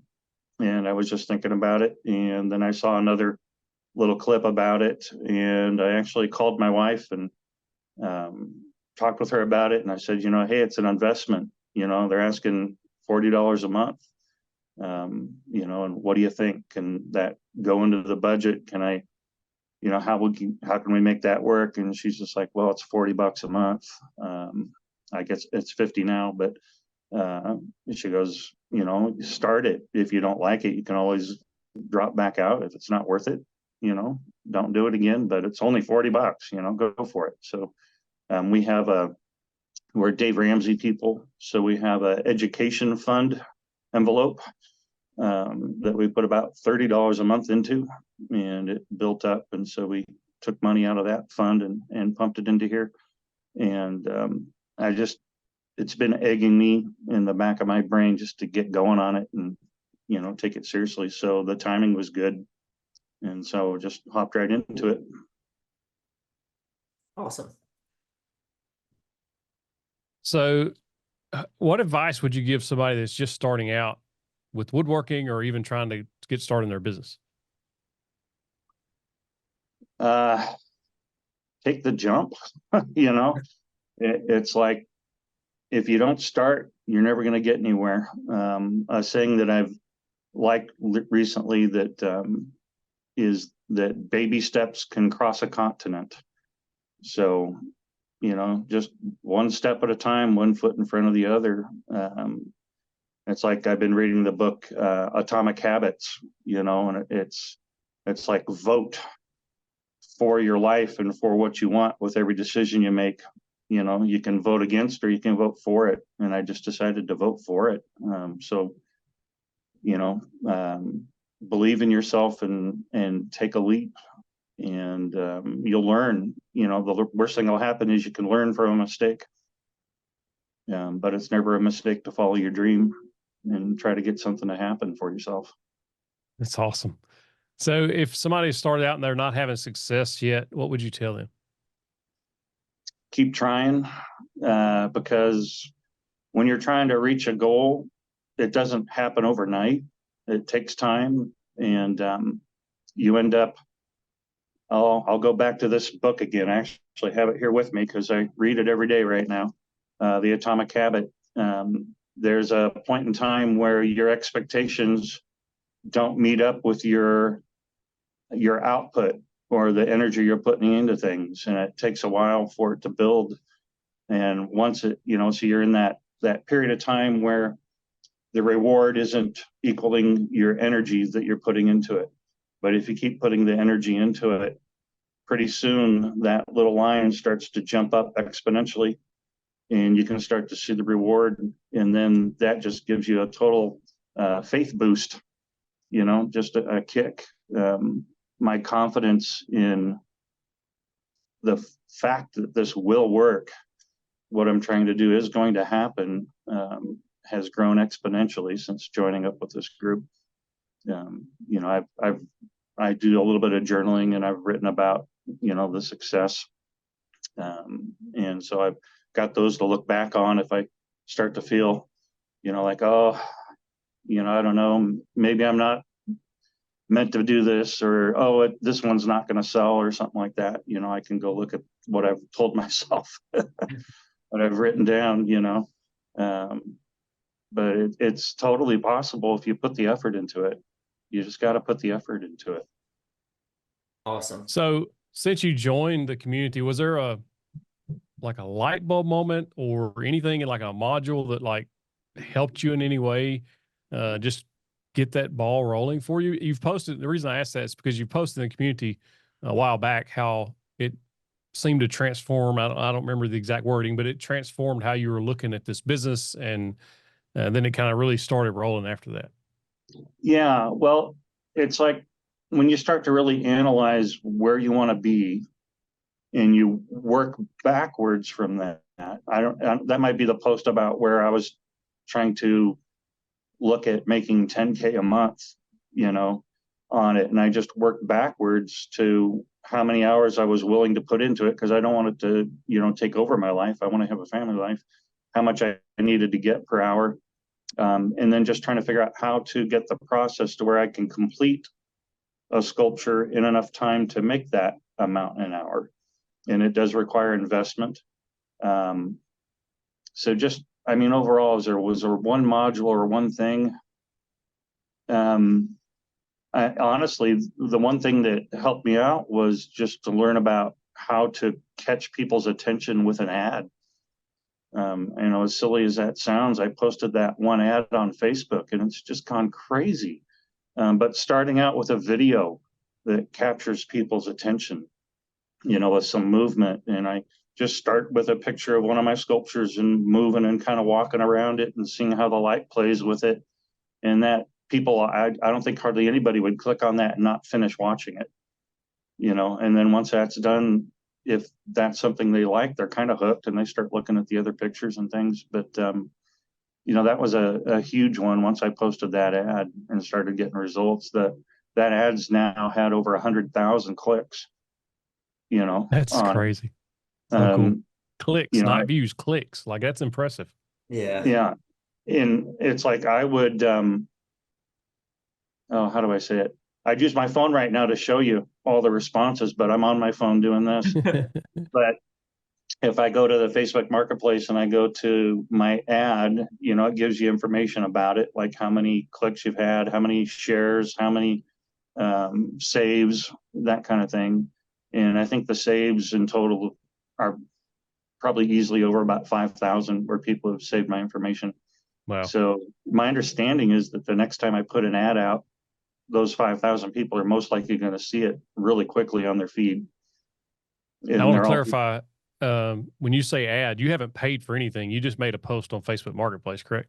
Correct. I haven't paid for anything. I haven't boosted it even, just nothing, just a free Facebook Marketplace ad is, that's been enough for me right now. I thinking about, doing the Etsy page and all that kind of stuff, but, I'm still 10, 12 weeks out on orders from that ad. And here I am in Vegas spending a week down here. So I'm getting behind. I need to get back home and lock myself in the shop. Yeah, that's awesome. Yeah. So what kind of value have you gained from having access to the community inside Sawdust Startups? Because that's one of the most powerful things I think about that we've wanted this to be in Sawdust Startups is that community. How that benefited you? Well, learning about how to use routers more and about template making and the advantages of making a template. So, originally I would glue up a piece of wood as a raw canvas, basically, and then I would lay out little chunks of wood for where the windows are for my sculptures and kind of arrange them in a pattern or a design, and then I would trace that on the wood, and then I would drill a hole through the wood, and I would take a skill saw or a jigsaw, and I would kind of route out as close as I could to that. Then I would take it over to my orbital sander, or what do they call it? I guess it's an orbital sander, the little Wen sanding unit, and I would sand out the inside to get as close to the lines as possible. Anyways, just this huge long process that took forever. But now I have full-size templates for sculptures. And so I'll just lay that on the board, take the router out, 2 or 3 passes with the router on that, then the jigsaw, and then over to the router table to go all the way through, using the router bit that I use there. And I can go from a raw piece of blank canvas wood to a sculpture that's cut out in an hour now. Oh, wow. Wow. Where before it would take a lot more time than that. Literally maybe 3 hours, that kind of thing. Plus the quality of the job is so much nicer. It's basically perfect, Yeah. And then just streamlining things like that, streamlining the sanding process. I now have a drum sander that I can send the boards through instead of trying to use a belt sander or a palm sander and going over something that's 6 feet long. I can run it through that 3 or 4 times and it's done. So that cuts out a bunch of time. I'm getting into the finishes, the UV cure finishes. I don't know if you had a chance to drop by that guy's booth of Clean Armor at the show you were at. I never saw him. There were so many people. There's thousands of vendors. I never did find Clean Armor. But a UV cure finish that can cure in 2 minutes instead of 24 hours, where I do 3 or 4 coats. So that's 3 or 4 days in the shop with stuff strewn out, taking time away from other projects. So at 2 minutes per coat, with application time, probably under an hour to have a sculpture completely cured and dried. Wow. So that's a huge bonus. But yeah, just then I was going to get a laser machine here at some point to cut out the inserts and have that just take a couple minutes instead of well, I think I could get all the inserts for most sculptures with a laser cut in under a half hour, where it would probably take an hour and a half doing it the way I do it currently. Yeah, it's just learning to streamline those processes, so that you can get this stuff out faster. Learning about the tools that are available, learning about how to properly use them. Yeah. And then again, the investment left to do is probably $10,000 to $12,000 for the rest of the tools. But I think I'll be able to sell that much and have that available easily by spring Oh, I mean, I nice. don't see why not. Maybe even by December, Yeah. you know. So how does And it feel that you were like, you're kind of thinking about the business and then you took that leap and then you went from a couple people walking by or coming by the house thinking, oh, that's neat, to now, like, you made one post on Facebook and you even said on this call, the post was made months ago. And just before we started, you're like, my phone's still blowing up right now from that one post months ago. How's Yeah. that feel? That big transition? It's phenomenal. Are you kidding me? It's great. You know, it's a niche that, you know, no one else is in my area. No one else is making these things. You know, they're all my own creation out of my own head, you know, which is kind of scary, but you know, I think a lot of people get hung up right there. And I think this is what separates good from great is you have an idea of something and then the fear of, well, what if nobody likes it kicks in, and a lot of people stop right there. And you've created these yard art sculptures that I've never seen anybody else doing them. And that separates you, and people want those. And I think that's where a lot of people get hung up. yeah, I had an experience where I played pool at a pretty high level, and I went to league, and we had a new person on the team, and she asked me what I did, you know, and I decided to not talk about the pet industry, and I said, well, I'm an artist. I make sculptures for yards. And she goes, well, I've got a yard, you know, can you show me a picture one? And I showed her a picture, and she goes, well, how much is that? And this was one that was the biggest one I'd ever made up to that point. It was 3 panels. And I charged that person 800, and I was like getting aggressive. So I went, well, 900. And she literally looked back at me and she goes, I'll take 2. Oh, wow. So $1,800. And what was even more bizarre about it is she brought me cash out of the ATM and gave me half of it. And then she Venmo'd me the balance. So in 15 minutes, I had $1,800 sitting in my hand. Because you decided to talk about what you made. Because I wanted to talk about what I make instead of what I do, you know, as in the pet industry.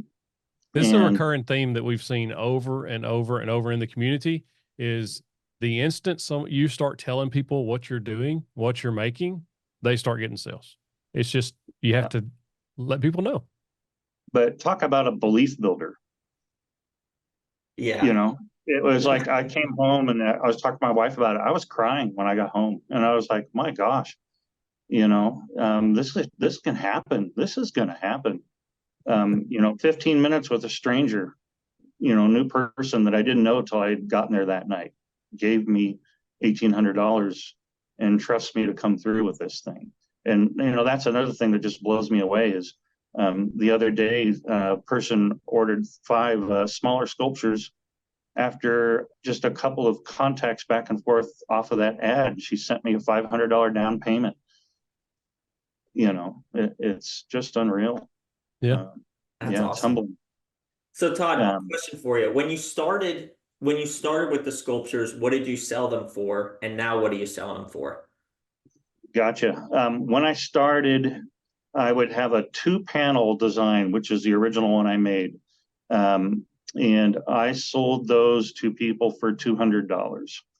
And now that one's $450 on that. Most of the single panels that I'm doing start at $250 and go up to $350. You know, for a 5 to 6 foot tall. I'm making one right now for a guy in Seattle that's 7 feet tall. That's probably the most ambitious one I've made, and that one horribly underpriced just because I kind of wanted the business at the time and the challenge for 600, but that's easily $1,100 to $1,200 in the future. So we'll see how that one goes. But I know there's someone out there that wants that in their yard, or, you know, 30 or 40 people. Exactly. Yeah. Do you think when you started out, you didn't realize the value that you had there, that you were underpricing those? I didn't have the belief in myself as a creator or an artist or a sculptor, you know, and it's like, and I didn't put the proper value on the amount of time it took. It was more just of a hobby, you know, kind of a thing. But now that I'm looking at it more from a business perspective, and I've honed my craft, the original one, I have it in my yard still, and I put the people's new sculpture next to it when they come to pick it up. And I'll just kind of show them, this is the original one, this is yours. You can kind of see how it's improved, since I made it first, and they just enjoy kind of becoming part of the journey, and seeing how it's changed. That's awesome. And you can tell like people, because I know I see multiple times that you post in the community that people buy something and they come back and buy more. Yeah. Right.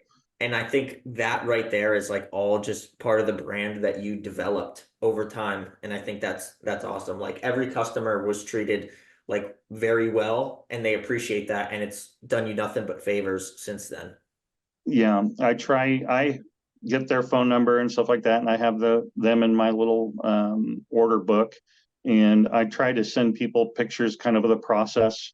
Here's your board. I'm going to start working on it this weekend, and then during the weekend I'll send a picture of it with the shapes cut out of it, and then I'll communicate again, wanting to confirm what colors they did want, just to make sure we're on the page, and it makes them part of the process.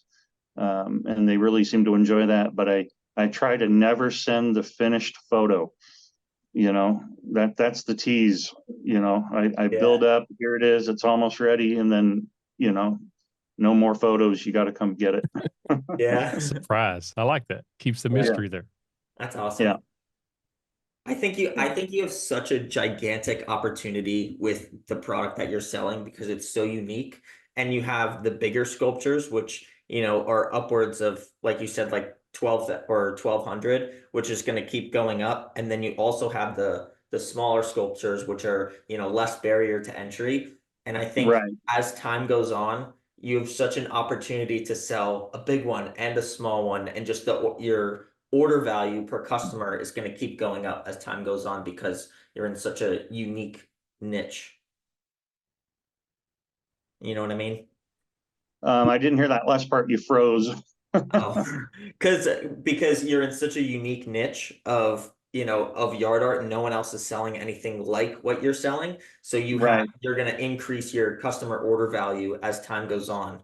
So I think Yeah. like that 10K per month goal is going to be very easy. I think you're scratching the surface. I Yeah, really do. like The very potential there is massive. And the way you've taken on everything, and just like you just jumped in with both feet, and the belief in yourself is starting to kick in, and you know what I mean? And then the other people are in your life are seeing it, your family and everything. It's just amazing. I love seeing it. Yeah. Yeah, no, I appreciate it. Yeah, it's been a lot of fun, and I give credit to God for a lot of it. One of my favorite verses, I've got it right here, is Ephesians 2:10, and it says, "For we are His workmanship, created in Christ for good works, which God prepared beforehand that we should walk in them."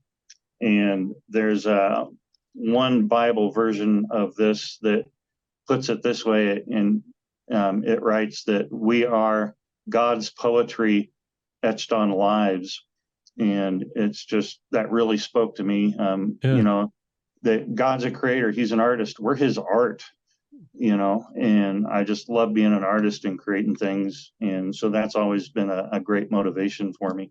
Ephesians 2:10, it's awesome.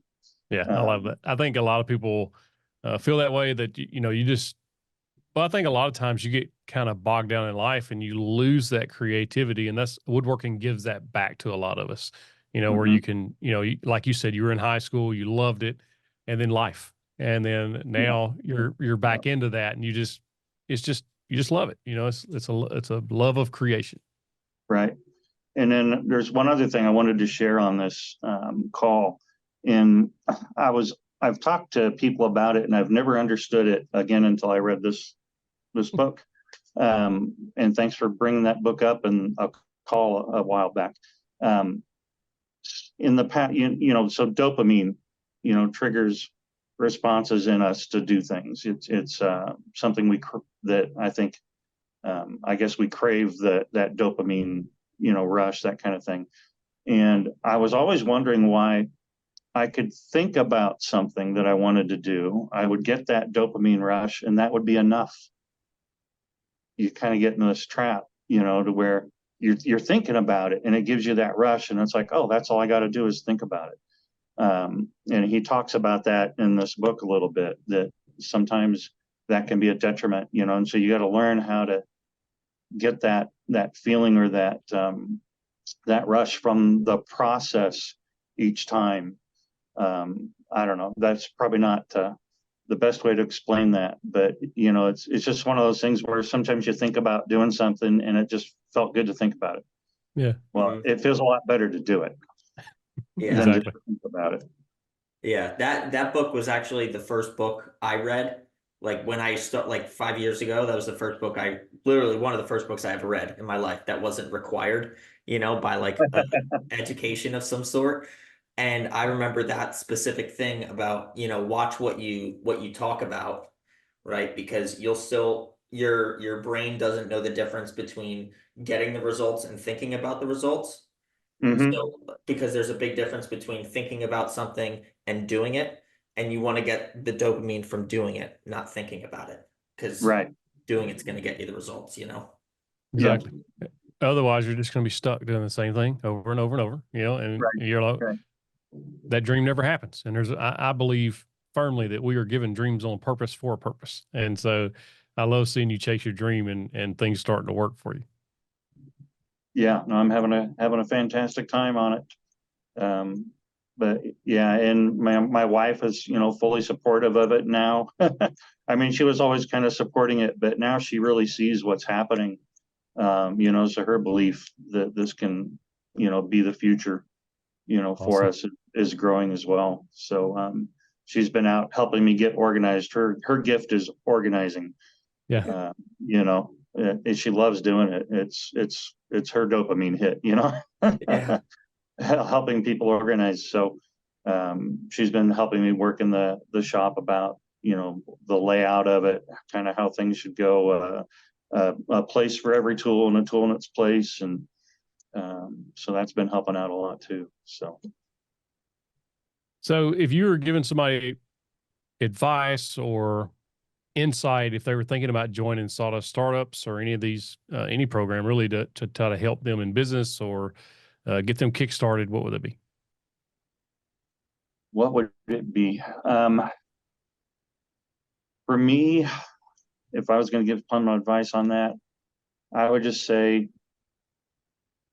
get committed to it. If you're going to make the choice, make the choice, and set things, I guess, create an environment where you're going to get success.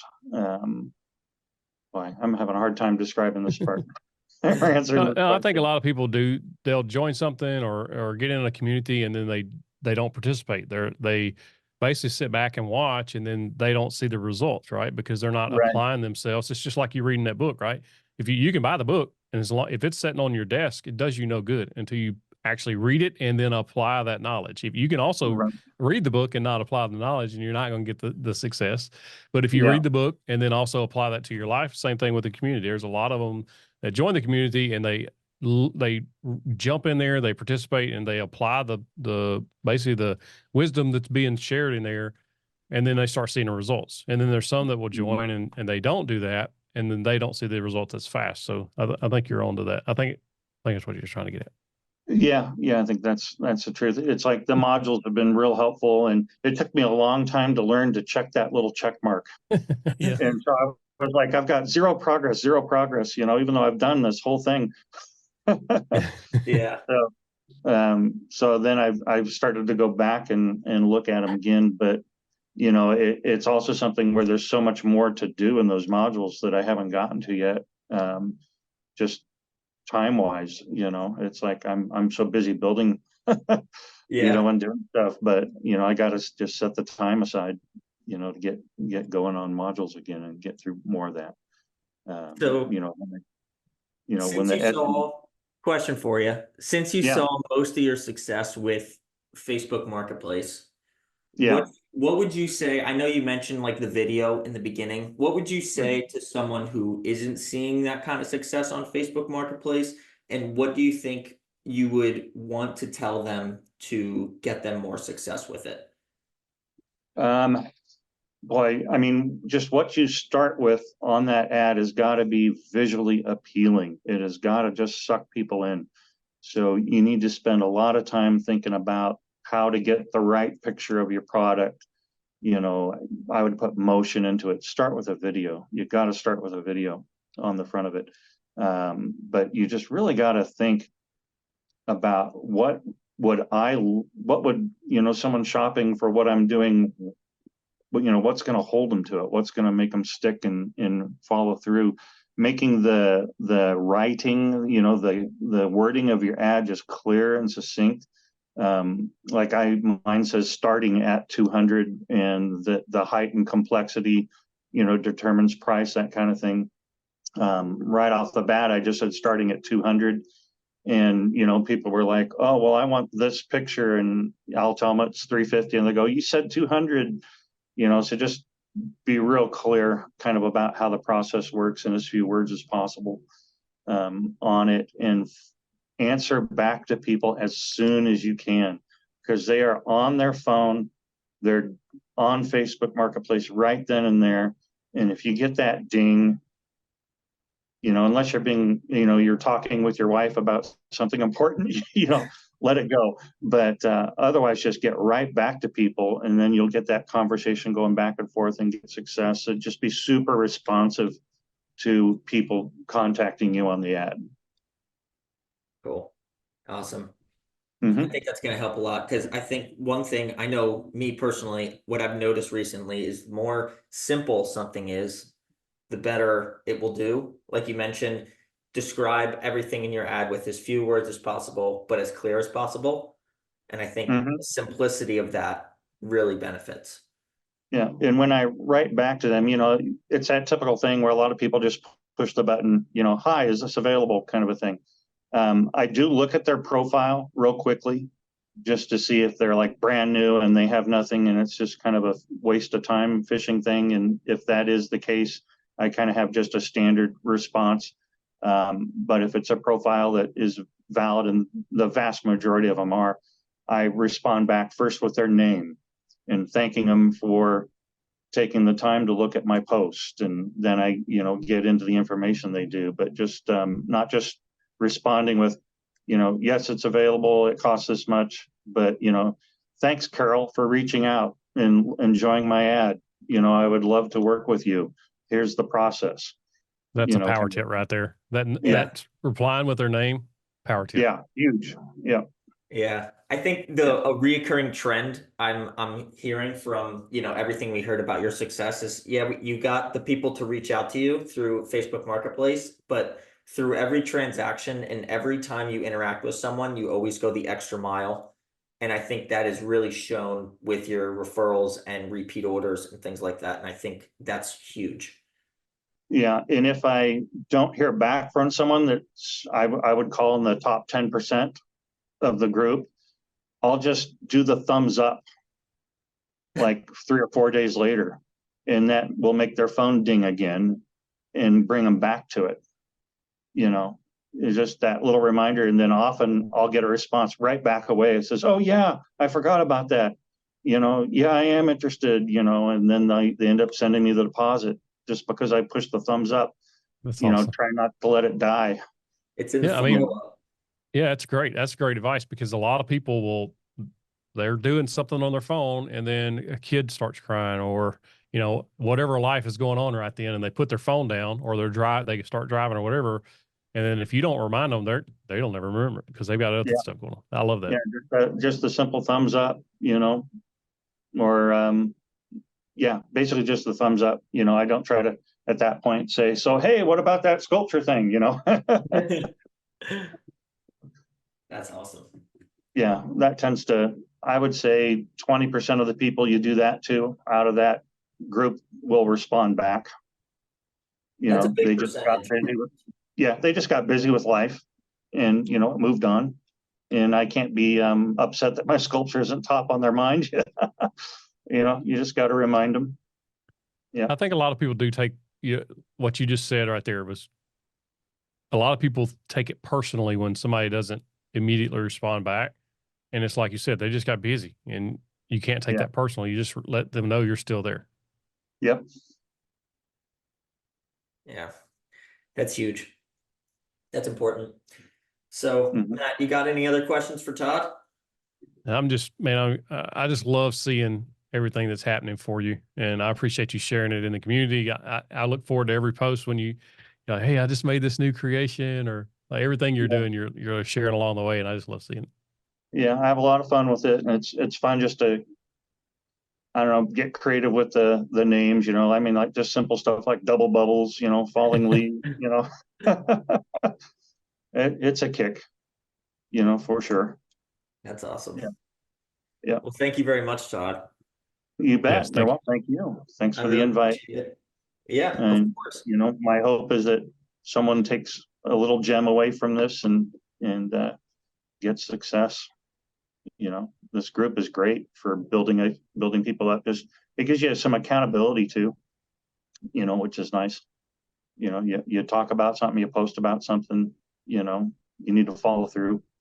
You got what, 337 people or something currently, Yeah, that are counting on you.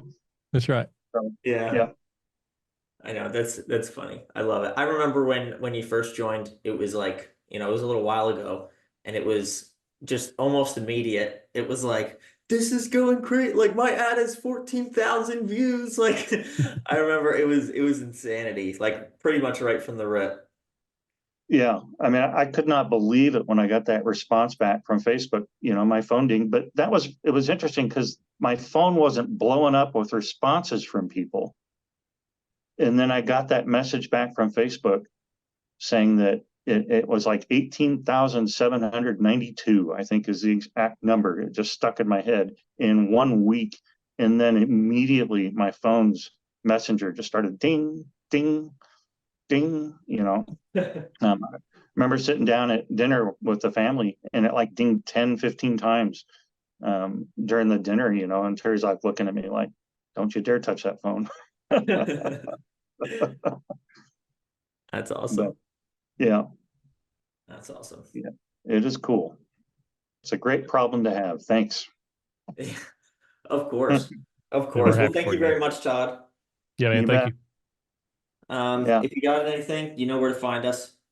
All righty. I know there's going to be a ton of people who are watching this who will find a ton of value in that. So I'm sure they all thank you as well.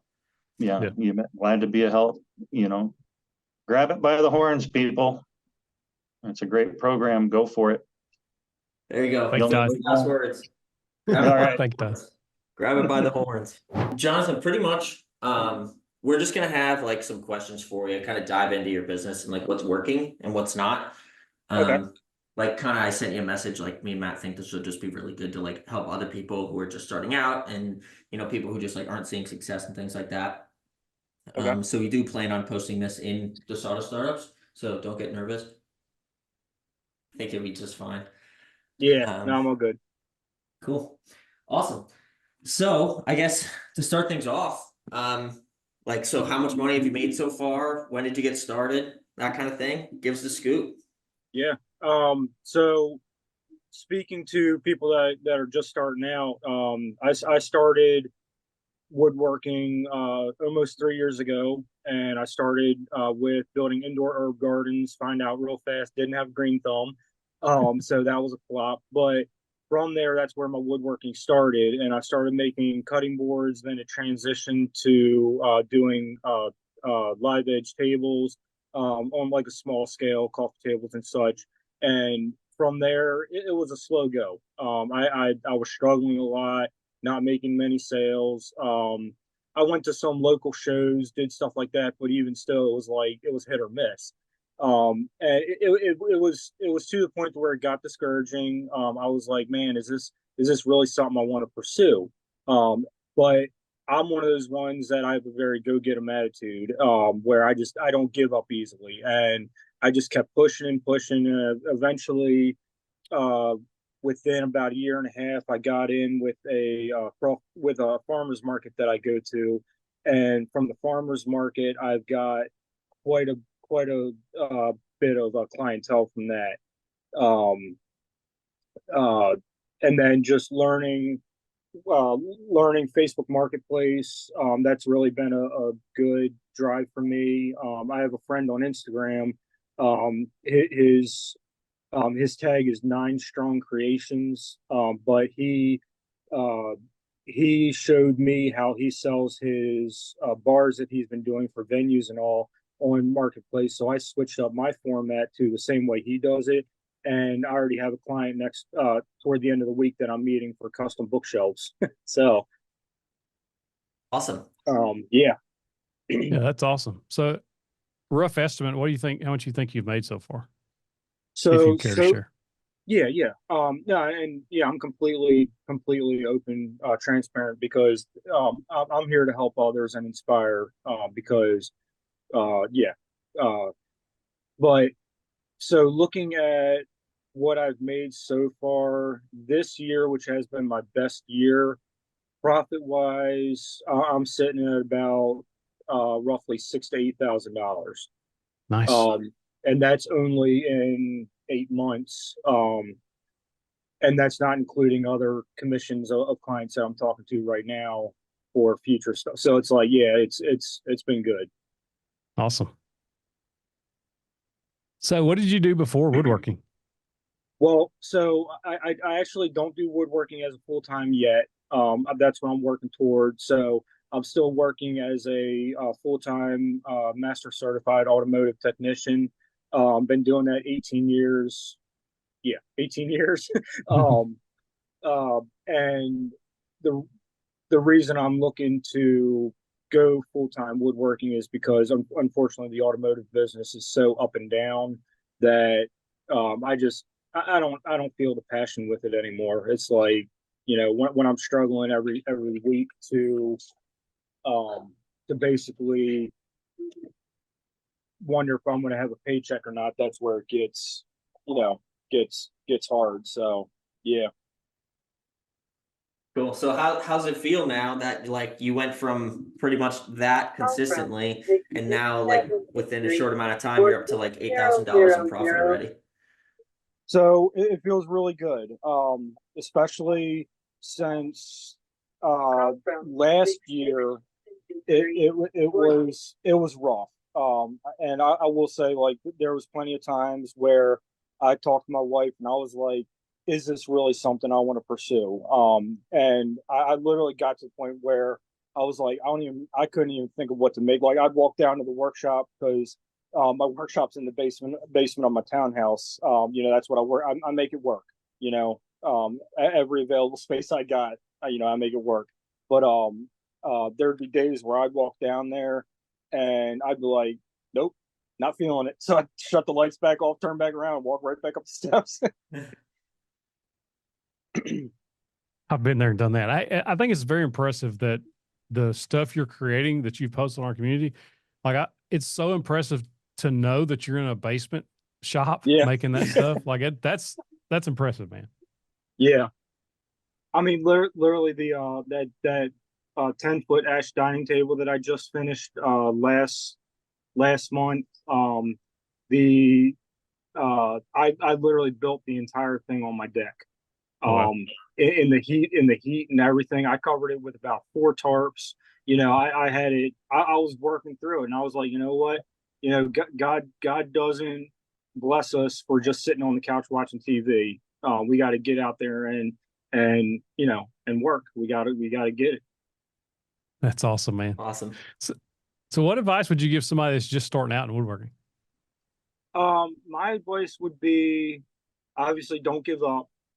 There's a reason that you're feeling the drive to pursue woodworking, and take it slow. And I say it that way because, sorry for the phone in the background. To take it slow, and I say that because it's very easy to see, especially on Instagram, YouTube, all the social media, that it's easy to see what others are doing and try and do the comparison game and being like, oh, well, 7311 Woodworks has all this amazing tools. Look at all this. I don't have any. I need that Festool, but and I'm sorry, I'm just using you as a reference because you're No, there. I understand. Um, but at the end of the day, it's not the tool that makes the craft. It's your attitude that really drives you. If you go poorly into with a poor attitude into a job, then you're not gonna, it's not gonna perform well. So with taking it slow, don't go out and buy $4,000 or $5,000 worth of tools. Start out with your basic stuff, learn the tools, learn how they work, and that's really where the focus needs to be. And learn about wood too, because I've learned so much from wood grain, the movement of wood, just everything, how it acclimates to temperature, just all of that. You gotta learn it all before you can start building cities. That's awesome, man. I agree with you 100%. I started with borrowed tools. It's all I had, a circular saw and a couple of drills, and you just work your way up from there. You build and you sell, and you use the profits to buy the tools you need for the next project. Yeah, So I love that advice. Thank you. yeah, you're welcome. So how long did it take you from when you started to you get your first sale? Was it something that happened immediately? Was it a trial and error process? How'd that work for you? It probably took me at least there's two sides of that, because so far I haven't gotten any online sales on my website. That could be also because Square is not too friendly with the shipping and all that with using the free side of Square. But as far as word of mouth and doing the shows, I didn't get my first sale uh, aside from family, because I'm not really counting family. I'll put that. Probably it was about probably 6 to 8 months. It was a lot of yeah. I think family counts because Okay. yeah, I think that counts because that's who your first contacts are, especially if you're posting on social media or word of mouth or whatever. So how long do you think it took you to get a sale from the family? From family, it was it was roughly about 3 months. Yeah. Yeah. One of my first cutting boards, I posted it. Yeah, I posted it on my Instagram, Facebook, and I can't remember if it was my little sister or my mom, but one of them was like, "Hey, you selling that?" I'm like, "Yeah." That's But awesome. yeah, so yep. So for people that start out and are not seeing much success, what kind of advice would you give them? Um, keep on grinding. And so I'm going to use a reference of a video game because I'm a big gamer. And when you first start out in a game, you typically don't start out with much. You normally have maybe a stick and a shovel on like a building game, something like that. But as you progress and level up, you start getting better gear, better upgrades, stuff like that. And with the grind, it very much is a grind. And it can take, for some people, it can take just one person. For instance, the flooring company that they host Crofton Farmers Market is the name of the farm market I'm at. But they host that, and it went from me talking with them one day, them learning about who I am, to now I have a potential of 29 hardwood stair treads they want me to make, with a profit of right around $1,500 to $2,000. And that's going to be a recurring thing as the projects come. So it's definitely a grind, but the grind is definitely worth it. You just got to keep pushing. Um, yeah, keep pushing. I know my biggest drive for me personally is I'm a single income father, husband. I'm the only one bringing it in, so I'm working between 70, 90 plus hours every week and weekends to take care of my family. Sorry.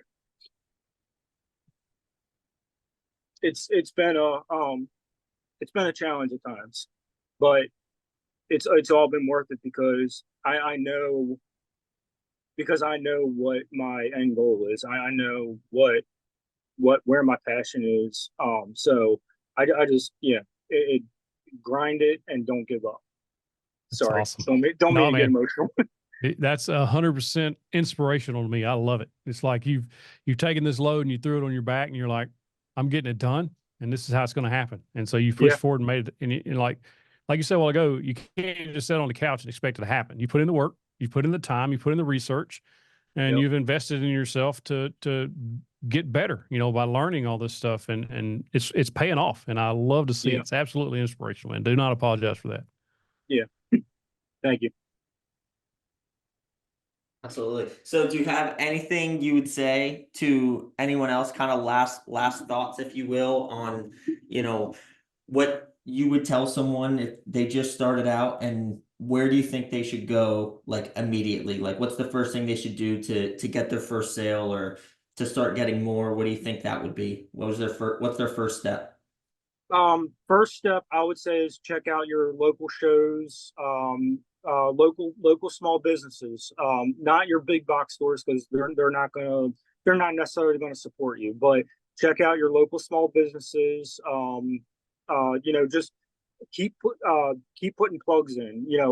I actually asked my wife that very question, Nick. That I was like, what do you think my biggest success with all this, like, where did it come from? And she told me, she was like, your network. And I was like, what do you mean? And she said, well, every chance you get, you talk to people about your woodworking business. It's like, we have somebody come over to spray the yard for mosquitoes, you tell them that you're a woodworker. And I actually got to call that guy about doing cabinet doors for his boat. So it's like, just every chance you get, share what you do, and share it with a passion, because when other people feel your passion, they're going to appreciate that.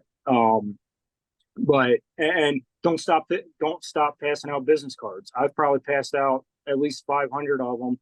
Have I got much success from them? Not really, but you don't know what's going to happen. That one card could end up to 10 different people. So yeah, the networking, small businesses, local shows, just every chance you get. When you strike up a conversation with a bank teller, tell them what you do. Yeah. Dang, Jonathan, man, that's inspiring. I love it. I love your drive. And that's one of the things we've seen too, is people who are willing to network and just tell people about your stuff, because if you don't tell them, they don't know that you're making stuff. Right. And so when you start telling people, people will respond to that, especially like you, man. You're sharing it. You can tell you're passionate about your business, and people pick up on that, and they want to do business with people like that. I love it. Yeah. And I guess one more thing to add, be honest with people. If I had a lady ask me, what project was it? Oh, it was a shadow box. And she asked me, have I done a shadow box before? And I told her, I was like, no, I haven't, but I'd be willing to, look into it, research it, and do it for you if you'd like me to do that.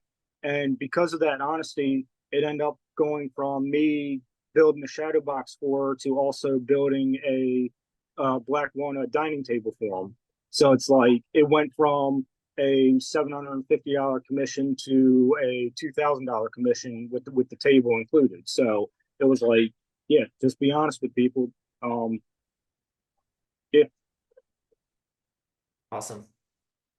Cool. So I guess just to kind of ask, for the people who, are inside of sawdust startups already, and it's when you make posts about, oh, I just made 5K and things like Yeah. that. So, like, for other people, they see that, and sometimes it gets a little, I wouldn't say discouraging, but to kind of keep them motivated. How important is it, do you think, to kind of have access to something like that and see people winning all the time? Do you think that helps even you keep moving when you're super busy and things like that? It does. And I say that because, so what I try to do in my posts is share it to where I'm not intimidating. Because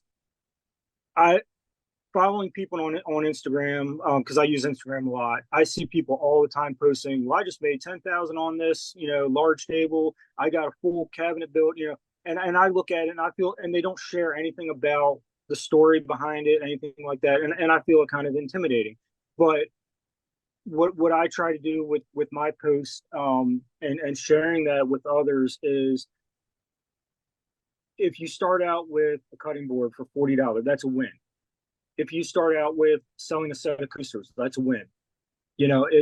Because that one person who bought from you that $40 cutting board may come back and say, "Hey, can you build me this table?" and end up being a $2,000 table. Yeah. Does that answer the question? Does that make sense? Yeah, for the most part, that makes 100% sense. But yeah, I think you do a great job at that. I don't think, because I think the environment of the community isn't really oh, I like doing this and you should be doing that, blah blah blah, and like getting like aggressive and things. Right. It's more of like everyone's kind of like sharing their wins along the way, which is awesome. So yeah, I think you pretty much answered the question there, which is good. So I appreciate that. Yeah. I appreciate you sharing your wins in there too. That's always good. Yeah. I know definitely inspires people more than you think. So Well, that, and you're sharing, you're sharing how it come about too, and I like that. And like you said earlier, when you're talking about you sold the cutting board, and then because of that you sold, or the shadow box, and then because of that you sold the table. Like that happens all the time, and you just got to get a foot in the door. And so, I like how you share your wins on the community. And to share a little more behind that, just real quick, the way that even came about was, I like I said, I was very honest with the people, talking with them about the shadow box, and I actually popped a question to them. I was like, "Hey, are you interested in any table of any sorts, any furniture?" And then the wife was like, "Well, actually, yes." And then that sparked the conversation. So it was just opening the door, because it doesn't hurt to ask. The worst they can say is no, and then you're still back at making the shadow box, but the shadow box is still a win. So it's like either way you look at it, it's a win-win. Yeah. Awesome. Cool. So I guess what would you say, because there's people inside of startups now, they some people, they get like I mentioned, that some people get discouraged, some people they're kind of on the verge of giving up. Like we've seen it before, like with Sean, if you remember. Sean was like kind of on the verge, and then he ended up seeing success. What would you say to those people who are kind of on the verge of not quite making it there, and not quite wanting to keep going on a mental level? I would say to just trying to think of the best way to word it. I would say, just to stay focused, and to keep pushing. Look at what your goals are, and focus on them. And sometimes it is a matter of sitting down with yourself and having a one-on-one, and seeing what's your drive. Why are you doing this? Because once you know the why, then you'll know where your direction is. I know for me, and I'm going to share this on a personal level, because growing up, I had a rough childhood, to where, being honest, if it wasn't for God, I wouldn't be here today. I know that full well. And I say that because when I look at my past doesn't define my future. And that's one thing that's probably the best thing I could share with people, is that your past does not define your future. And when you look at your past, and you're fighting, whether it be anxiety, depression, discouragement, family that may be telling you, "Oh, just keep it a hobby, this isn't something for you." Because I've had people tell me that, and I'm like, no, I didn't come this far to just do it as a hobby, to do it when I retire. No, that's not what it's about. But yeah,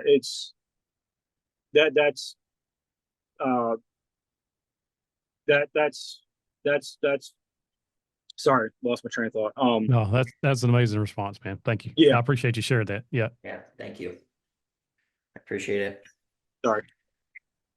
All right. Well, do you have any other last words? Anything else you wanna tell people about like getting started or anything really? Last word I would have is don't be afraid to try something new.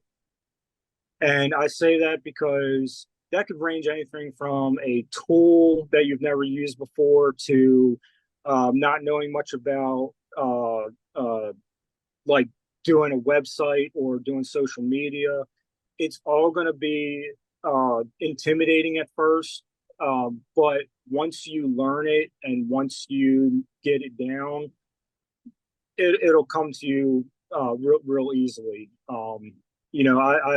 I've learned in just my time. I've learned everything from designing my own website through Square to learning how to properly use a router without without having a piece shoot across the workshop, which I've done plenty of times. And also learning how to use a laser engraver. Just stuff I'd never would have thought of that I would be touching right now. And now I'm looking at it and like, wait, what? I know how to do this. Awesome advice. Love it. Yeah, awesome. Thank you very much. I think that's all the questions I have. Matt, you got anything else? No, I'm good, man. You pumped me up. I feel like I need to go do something now. Yeah. All right. Well, thank you very much, Jonathan. Congratulations on your success. Thank you. I know I'm excited to see more wins inside of the community. So thank you very much. Awesome. Congratulations, man. Definitely. Thank you, guys. All righty. Thank you very much. We'll talk to you soon. Yep. Hey, Andrew, man, we appreciate you being on this call with us so much. Thank you. You're welcome, Matt. Thanks for having me on. So first off, how'd you get started in woodworking? Like, how'd this come about?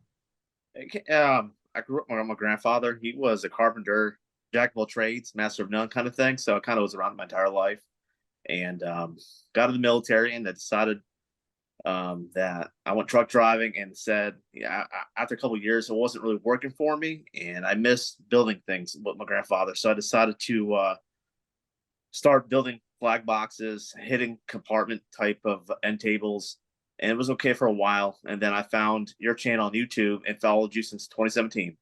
Thank you. So how long did it take you to get your first sale, and how'd that come about?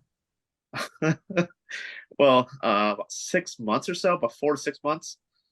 It was nerve-wracking, but I actually was word of mouth, and it took a lot of patience. So what was your first sale? What'd you say? If I remember correctly, it was,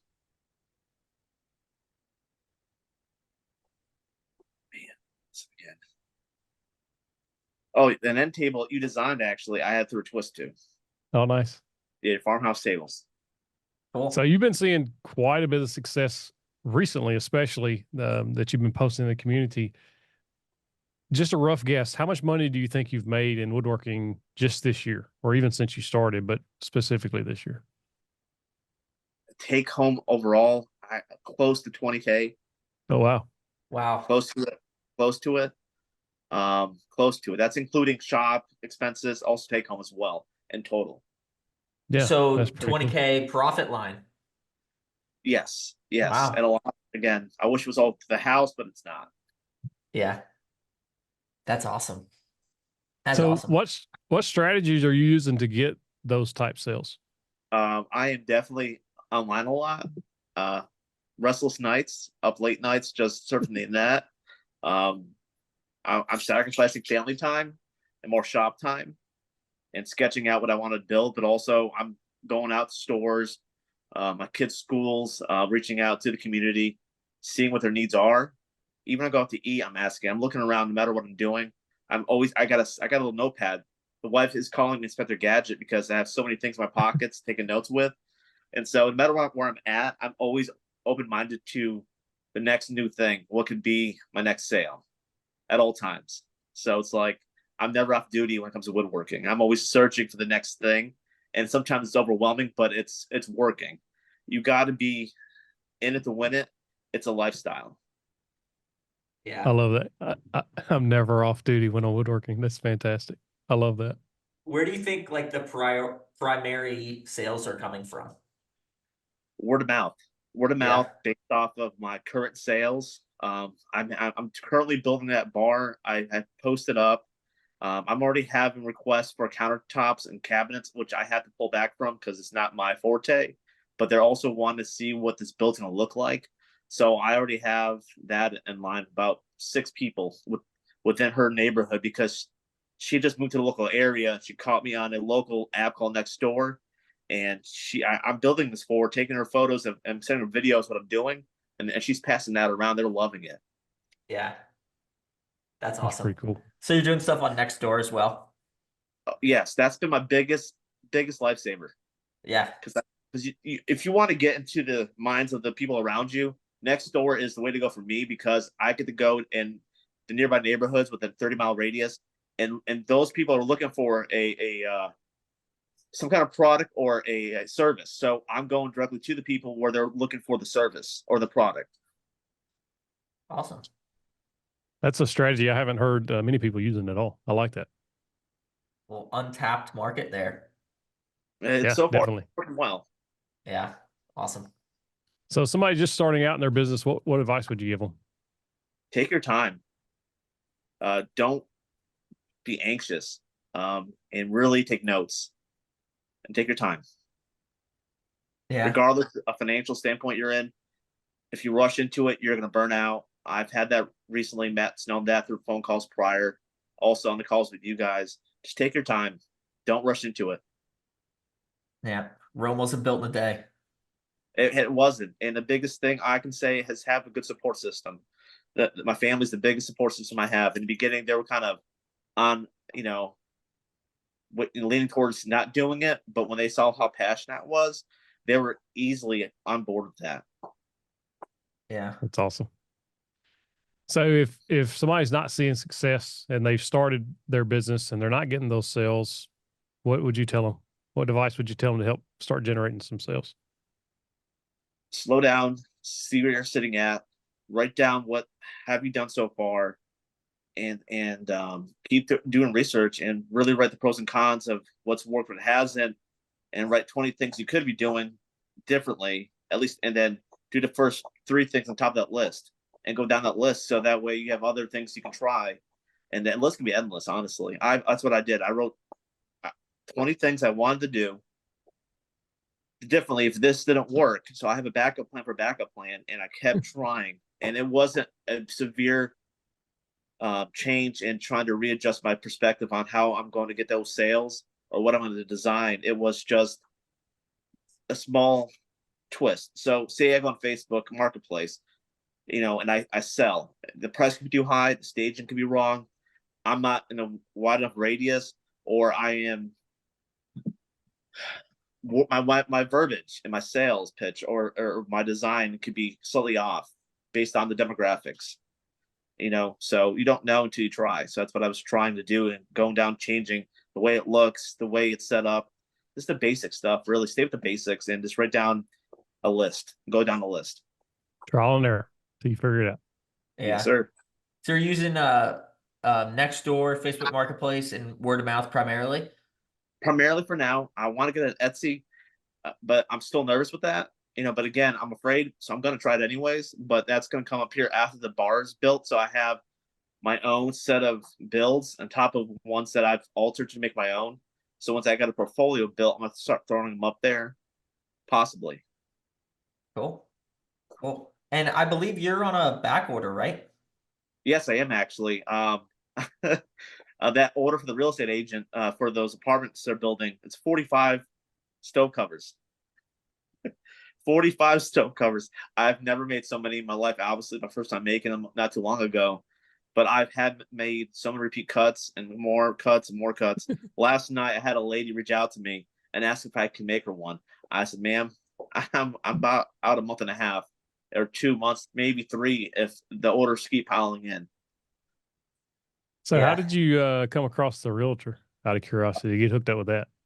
Yes. Maybe about a few weeks ago, I ended up answering a a request to relight a pilot light, which I'm not licensed. I told her, so she asked me if I know how to do that. Her tenant had an issue with hot water, and I was like, I can do that. I've done plenty of them, and I own a house. I have my own in my house, and it's only a mile down the road. And that was a $35 thing she paid me. And from there, she passed the name on to her boss and his team, and they reached out to me saying, "Hey, we have Nice. a new set of apartments, high-end apartments.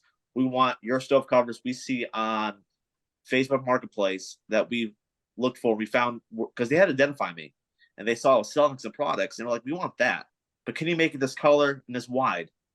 So biggest thing I said, yes, I can do that, but you got to give me at least a month or so to make them and design them and show you a prototype. And that's what I did. Awesome. More And they word were, of mouth. and I was trying to give them a deal, but they were like, no, 145 is fine. So we'll buy 45 of those at that price. I was like, okay. Awesome. That's great, man. So it was a 145 times 45. That's But it's like $6,200 6,200. That's roughly. awesome. That's awesome. It's $8 a board. So it's like plus paint and stain, whatever it may be, however I'm joining them. So that's a good profit. Oh yeah. Oh yeah. Awesome. So what's some of your best selling products besides that stove cover? What have you found success in? Success in so far. I've made different table setups. I've done I got back into the concealment boxes again. I made a concealed I want to say jewelry box that you mount in the wall that I put a mirror on top of so you can't even see it. I sold about 15 of those. I didn't post this sale up there, but I did. I sold those. They range from $200 to $400 a piece because the first person wanted some really nice wood, so I had to go get some more walnut again. And it's hard to mount that against 2x4s, but I did. But also I told them I would have to. It's a risky thing going to their drywall, so I'm trying to subcontract that out because I don't want to be the person doing that. I'll make the Yeah. product, but you got to install it. I don't have Yeah. insurance yet. I'm like, I can't be doing that. But Yeah, I don't blame you there. and it's so hard to build those kind of things. But I was able to do a prototype for them, and it came out of pocket. They ended up buying it, and I spent about $400 on all the stuff for it. The felt, the walnut, the hinges, just the small little hooks for the jewelry. It's insane. I'll post that here pretty soon, though. Okay. So you're talking about posting in the community. How much value have you found having access to the community and sort of startups? Insane. It is immense. It's amazing because you have all walks of life, different perspectives, different understandings. And so something that you may have a hard time with, somebody else either has gone through it or is going through the same thing you're going through, but is approaching it differently. So it gives you a different perspective. And I think that is really nice to have. And you can also find out who else is closer to you somehow. I know a couple guys and girls that are nearby me here, not 20, 40 minutes away. And I contacted them directly, and we're planning to team up to do joint projects together and videos and do stuff together sometimes, That's which is pretty amazing. cool. Yeah. So without this platform, I would never thought about doing that. That's incredible. Yeah, that's really good. Have you utilized any of the modules yet? Yes, I have. I've visited every single one of them. I do. So when it comes to selling, comes to designing, comes to video content, like I'm always revisiting it because it always changes for me because we overthink things sometimes and we have to calm down. And I'll go back. For example, I'm setting up some light fixtures in my shop so that way I can make content and I can do stuff. And it's one thing of watching it, then applying it, but after you apply it, rewatch it again, double check what you're going through, and if you have an issue, there's an answer there. It's all laid out. Yeah. There's less thinking. You did a legwork for us, Matt. You did all the hard work for us. That's awesome. That is awesome. Cool. So how does it feel now, like coming from before? Like what were you doing before this? I was a manager of an auto parts store, and I was stressed out of my mind. Part of that, Lowe's management team and a truck driver and military. And I am so happy to work for myself now and don't have nobody to answer to but the missus and the kids. I'm home every day. And the only sacrifice I do still have is time away from them. it's only a wall away, but I was a hiring manager when I was in management. I would bring a team up, I would build them up, and I would basically let them free and do their job, take my position so I can get promoted. Really, it's all about team building, and that's my main focus in life. Really, being a dad and everything, I kind of want to make life better for everybody else. I want to give back because that's a service I provide while woodworking as well. What can I do for you or for somebody else that can make your life better in the long run? Yeah. So are you doing this full time now? Yes, I decided to. I did. I jumped the gun a little bit too soon, but it's worked out. I would have to get another job if I didn't, because it was coming close to it. If it wasn't for these current sales happening, I would have to. I was scared because I took a break from work. I'm a disabled veteran, so the military does pay for my schooling, and I was just getting bored out of my mind staying home. So I was about to get a job until these sales hit, and the missus was about to strangle me. She was really upset that I was just sitting down, just depressed. Now I'm so happy. I'm always doing something active. That's awesome. Woodworking unlocked that for you, just that stress relief, all that. Yes, it's stressful, but it's not. It's a puzzle. It's like in a Rubik's cube. You got to keep playing with it until you get the right niche, and also understand what tools you're going to need in the beginning and what you don't need. And once I got the basics down for what I want to do, you can just take it from there. That's anybody. You can get the basic tools like you said in your videos. I rewatch it again every single time. And the thing is, if you go to my YouTube channel, I have a lot of business videos, a lot of books, and I got Matt there, and I have other woodworkers I look up to, like Greg and all them. I look towards mentorship, and that's all I see. That's all they see. My kids are open my laptop up. Why is Matt and Greg and Sawdust on there? Why is Lowe's up there all the time? Why is Amazon? Because that's what I do. I'm on there constantly. I wake up at 3 or 4 o'clock in the morning. I don't go to bed till 11 o'clock at night. Wow. Putting in the work. I have to in the beginning. It's going to get easier, and it has been a little bit easier. So I'm looking forward to shorter days of working, but in the beginning, you have to put in the time. If you don't put in the time, you're not going to get much out of it. And you're talking about not just time in woodworking, but time in study, time in research, time in even just like watching videos on business or whatever, trying to grow yourself, just your own personal knowledge. Mentally and spiritually, however you go about that, it could be anybody.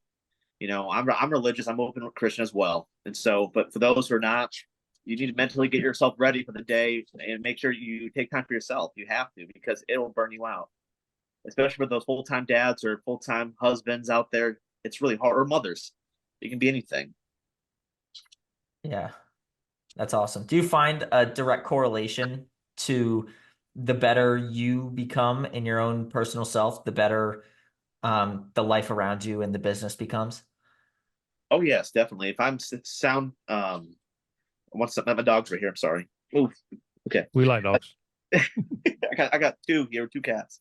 But yes, I definitely. If I struggle one day, man, and it's if it's a sales point where I have to decide on how to sell it or where to sell it, I go to those people that are gurus in selling things, and I really see where the mindset's at and how they got there, and how to resound my mind if I'm too shaky and don't know which way to go, or if I'm just mentally drained, how to get my focus back. I kind of go through self-help books a lot of videos, and it helps a lot. A lot of times it's a lot of date nights with my wife, just to get out of the wood shop for a couple hours for a date night or for lunch or breakfast. And I have to escape that world for a while, because I will be, if I don't, or if nobody else does, if they get into woodworking and they don't separate themselves from this new endeavor, they'll be back to square one as they were before. They're gonna hate that. They're gonna hate the job they're doing, and I don't want to hate woodworking at all. I don't. So I have to find an outlet somehow. Yeah, it's all about balance. Yes, finding a balance. So you've obviously invested into sawdust startups for your business and all. If somebody was even considering joining that, what would you tell them? I said go for it, because not only is it beneficial for woodworking, it's a community morale booster. It's an emotional support system as well. Nick is always on my case about posting quality, which is great, which I understand. I rant sometimes, and it happens. You know, so it helps me stay focused, and you as well. You throw great ideas out there, and so does a lot of other people out there, and you get to see different perspectives on this community. They're all across the world in the United States, and you can see what's available in their market, what they're doing in their market that's not here. So it's an outlet, really. It's amazing. Yeah, that's awesome. I am on your case a little bit, but nothing too crazy. I appreciate it. I do. Yeah. Yeah, we love the community, man. I think that's the most powerful part of it. You get to see different perspectives. Like you said, you get people posting what's working in their area, or if they're having a struggle somewhere, then you see 38 comments of people say, you know, giving them advice or help boosting them or picking them up. Or like Elijah yesterday posted, he had 100 orders in one day. And like I see 38 comments on there, people congratulating. Like, it's just so cool. That is amazing. Yeah, it's super cool. So for those people there who are kind of on the fence about like starting to, I guess you could say, make money with woodworking, what would you say, what would you tell that person who's just kind of thinking about it, like, I'm not sure if I want to actually turn it into a business or anything. I think I'm just, I'm cool with where I'm at. You don't know if you don't start. You got to start. Like Matt says, you say you got to start somewhere to start. You just got to start cutting, start drilling, start sketching. You just got to start having. You got to have a dream. You got to really dig deep, and it's okay to get items that are already made or ready. Just make your own. You just got to start somewhere. What is your need in your house? What's your need in your neighborhood? I had a lady actually just before the call. I forgot to bring this up to you guys. She wants me to make like this makeshift fence around her AC system outside. It's hideous. She says she wants to have like this 2x4 thing and with some pickets. And so you can make anything really. You just go around and just do something. Look around your house and something simple. Because something simple to somebody can be a lucrative, product really simply based off of some 2x4s and some pickets that you can buy for under $20 and make a killing off of that. Yeah, the opportunity is there for sure. You just got to do it. You got to start. Yeah. How has your pricing changed since the beginning? I've gone up. I have. Yeah. I've gone up. And I didn't say this in the beginning, but my first stove cover I sold for $30 because I made it out of free wood lumber just to see who would buy. And that person that bought it, actually, her husband was a financial advisor in marketing. Like, he was telling me, you're lowballing yourself. You're lowballing. I'm like, what do you mean? You're selling too low. I was like, okay, well, what would you charge? He's like, well, where did you learn this product? Where did you find the design? I told him, says, I went on Sawdust Startups, Matt Outlaw, 731 Woodworks. This is his product he designed, and I'm taking and altering it. And this is what he sells it for, and where he's from. And he told me that's a good price in this area, so you should sell for that price. So I for a while I was selling pretty cheap. It was a bad idea. I think that's most beginners' mistakes. I did it too. I think a lot of people will jump in and they're like, well, I'm just starting out and a lot of people maybe they don't feel like it's right for them to charge more, or they think I'm not worth it, or my skill level isn't worth it, when the reality is, it's worth it, and you should be charging more. You're underselling yourself. You're hurting your business. You're hurting your family. You're hurting yourself when you sell things too low. Well, when you start off selling so low, you're devaluing your products. So when you continue to do so, then you price change it dramatically out of nowhere. Your customers are gonna die down for a while, and you're not gonna keep up the momentum. That's what happened with me, and that's why I didn't sell so much for a while until my real sale came in about 4 or 5 months after, 6 months after. Yeah. Cool. I'm excited, Andrew. I think it's awesome. I'm curious. I'm curious when did the switch flip when you were like, okay, I'm fixing to take this more seriously as a business? When did that happen? The wife, she looked dead at me, and she, it's funny to say this, but the support system, when it really clicked for her, it clicked for me, and it took a lot of heart to heart talk. And when I was really deeply thinking about it and really building, I almost gave up that night. The next day I hit a sale, and it was pretty big, like I said, and I decided to take full time because I got a process down for the builds. I'm thinking about easier ways to get it done quicker but safer. And can I make this happen in a short amount of time? I can. Because in the beginning, I like still to this day, I have a long day, but it's less than a shot more on the computer more. And I really believe that. So it clicked when I realized I'm working not smarter, but harder. And I got to work smarter, not so hard. You know, if that makes sense. Yep. So trust the process, build the process, and stick to it. Cool. Cool. Yeah, I'm excited. The last like month or so, I just kept seeing your name pop up in the wins tab. And I got so excited. Like I remember it was like a couple weeks ago, you were just like, oh, I just had a $1,000 week. And then it was like 2 weeks later, it's like $4,000. And then like 2 weeks later, it's like 6,000. I'm like, he just keeps going. It's awesome to see. And that's when my wife saw that. She linked my sawdust because we have it on both phones because she goes on there, makes sure I'm not going crazy with posting either because she has a marketing degree and she's really good at designing. So that she's my designer right now, like Matt is with his, I guess. This is crazy. So she designs a lot of my products now. And I fix it because she'll design something and it's not accurate enough to where it's functional. It won't work that way because physics won't allow it. So yeah, it's a big that's insane. The sales that come in and it's nerve wracking. It really is. I got QuickBooks now. I got my first business account. I had to put down some money for it.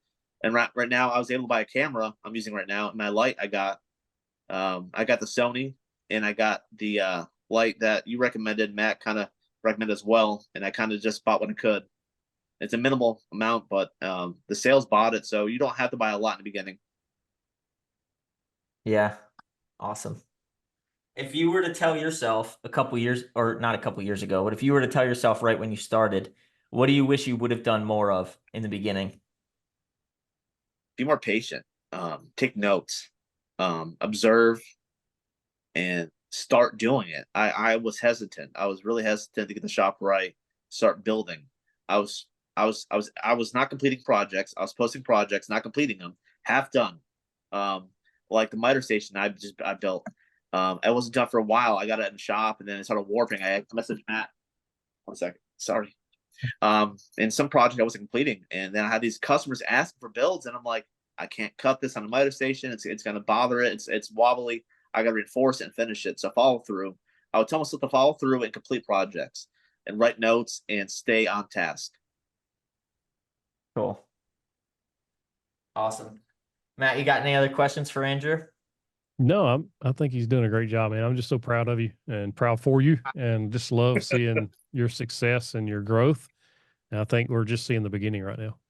Yeah. I hope so. And the biggest thing the biggest win for me is I actually got the package from Milwaukee, and I got a huge stack of papers that came with it with rules and guidelines. And I just mentioned yesterday to him, I believe Sherwin-Williams is also getting free product. If you don't, it's in a community wherever you're at. Go there and ask for like you said, a contractor's account, and let them know you're a woodworker in your area. People out there will help you gain traction because you're helping them. Don't be afraid. If you're afraid, do it. Like Matt said, just recently. So that's what I do now. If I were to be myself, 6 months ago, I would have done this when I first started. Reach out to your local sources of lumber, paint, and tools, and you never know what you're going to get. All they can do is say no to you, and that's okay. Yeah. Incredible. Cool. Well, thank you, Andrew. Thank you for jumping on today. Well, thank you both for having me on. Yeah, Yeah, absolutely. we appreciate it. You've seen a ton of Sure. success, and I know that more is going to keep coming. I'm excited to see it. I'm excited to watch it play through. Thanks so much. Absolutely. Thank you, Andrew. I'll talk to you soon. I'm sure I'll see you shortly in the community, more than anything. So You sure will. And also, I'll be posting some videos now, finally, since I had the camera set up. awesome. Awesome. Yes. Cool. I guess before you go, do you have any last words? Anything you want to say to anyone? Yes, so stick with it, man. I get phone calls because I reach out to people and they reach out back consistently. You don't only have to stay on the community and talk to somebody. You can always reach out to each other offline and partner up or give each other some, stories of wisdom or just your experiences. So sign up, be part of the community, and don't give up. I hope this video brought you immense value and that you're able to take these strategies and start making money with your woodworking. But remember, we do have a community full of hundreds of other woodworkers who are like-minded, all trying to grow their businesses, all helping each other. I truly believe it's the greatest woodworking community on the planet. All you got to do is check the first link in the description and the pinned comment to get risk-free for 7 days. I hope to see you inside. If you like this video, you got to check out that one right there. I hope it brings you value as well. Click in that box, get you the big old virtual fist bump.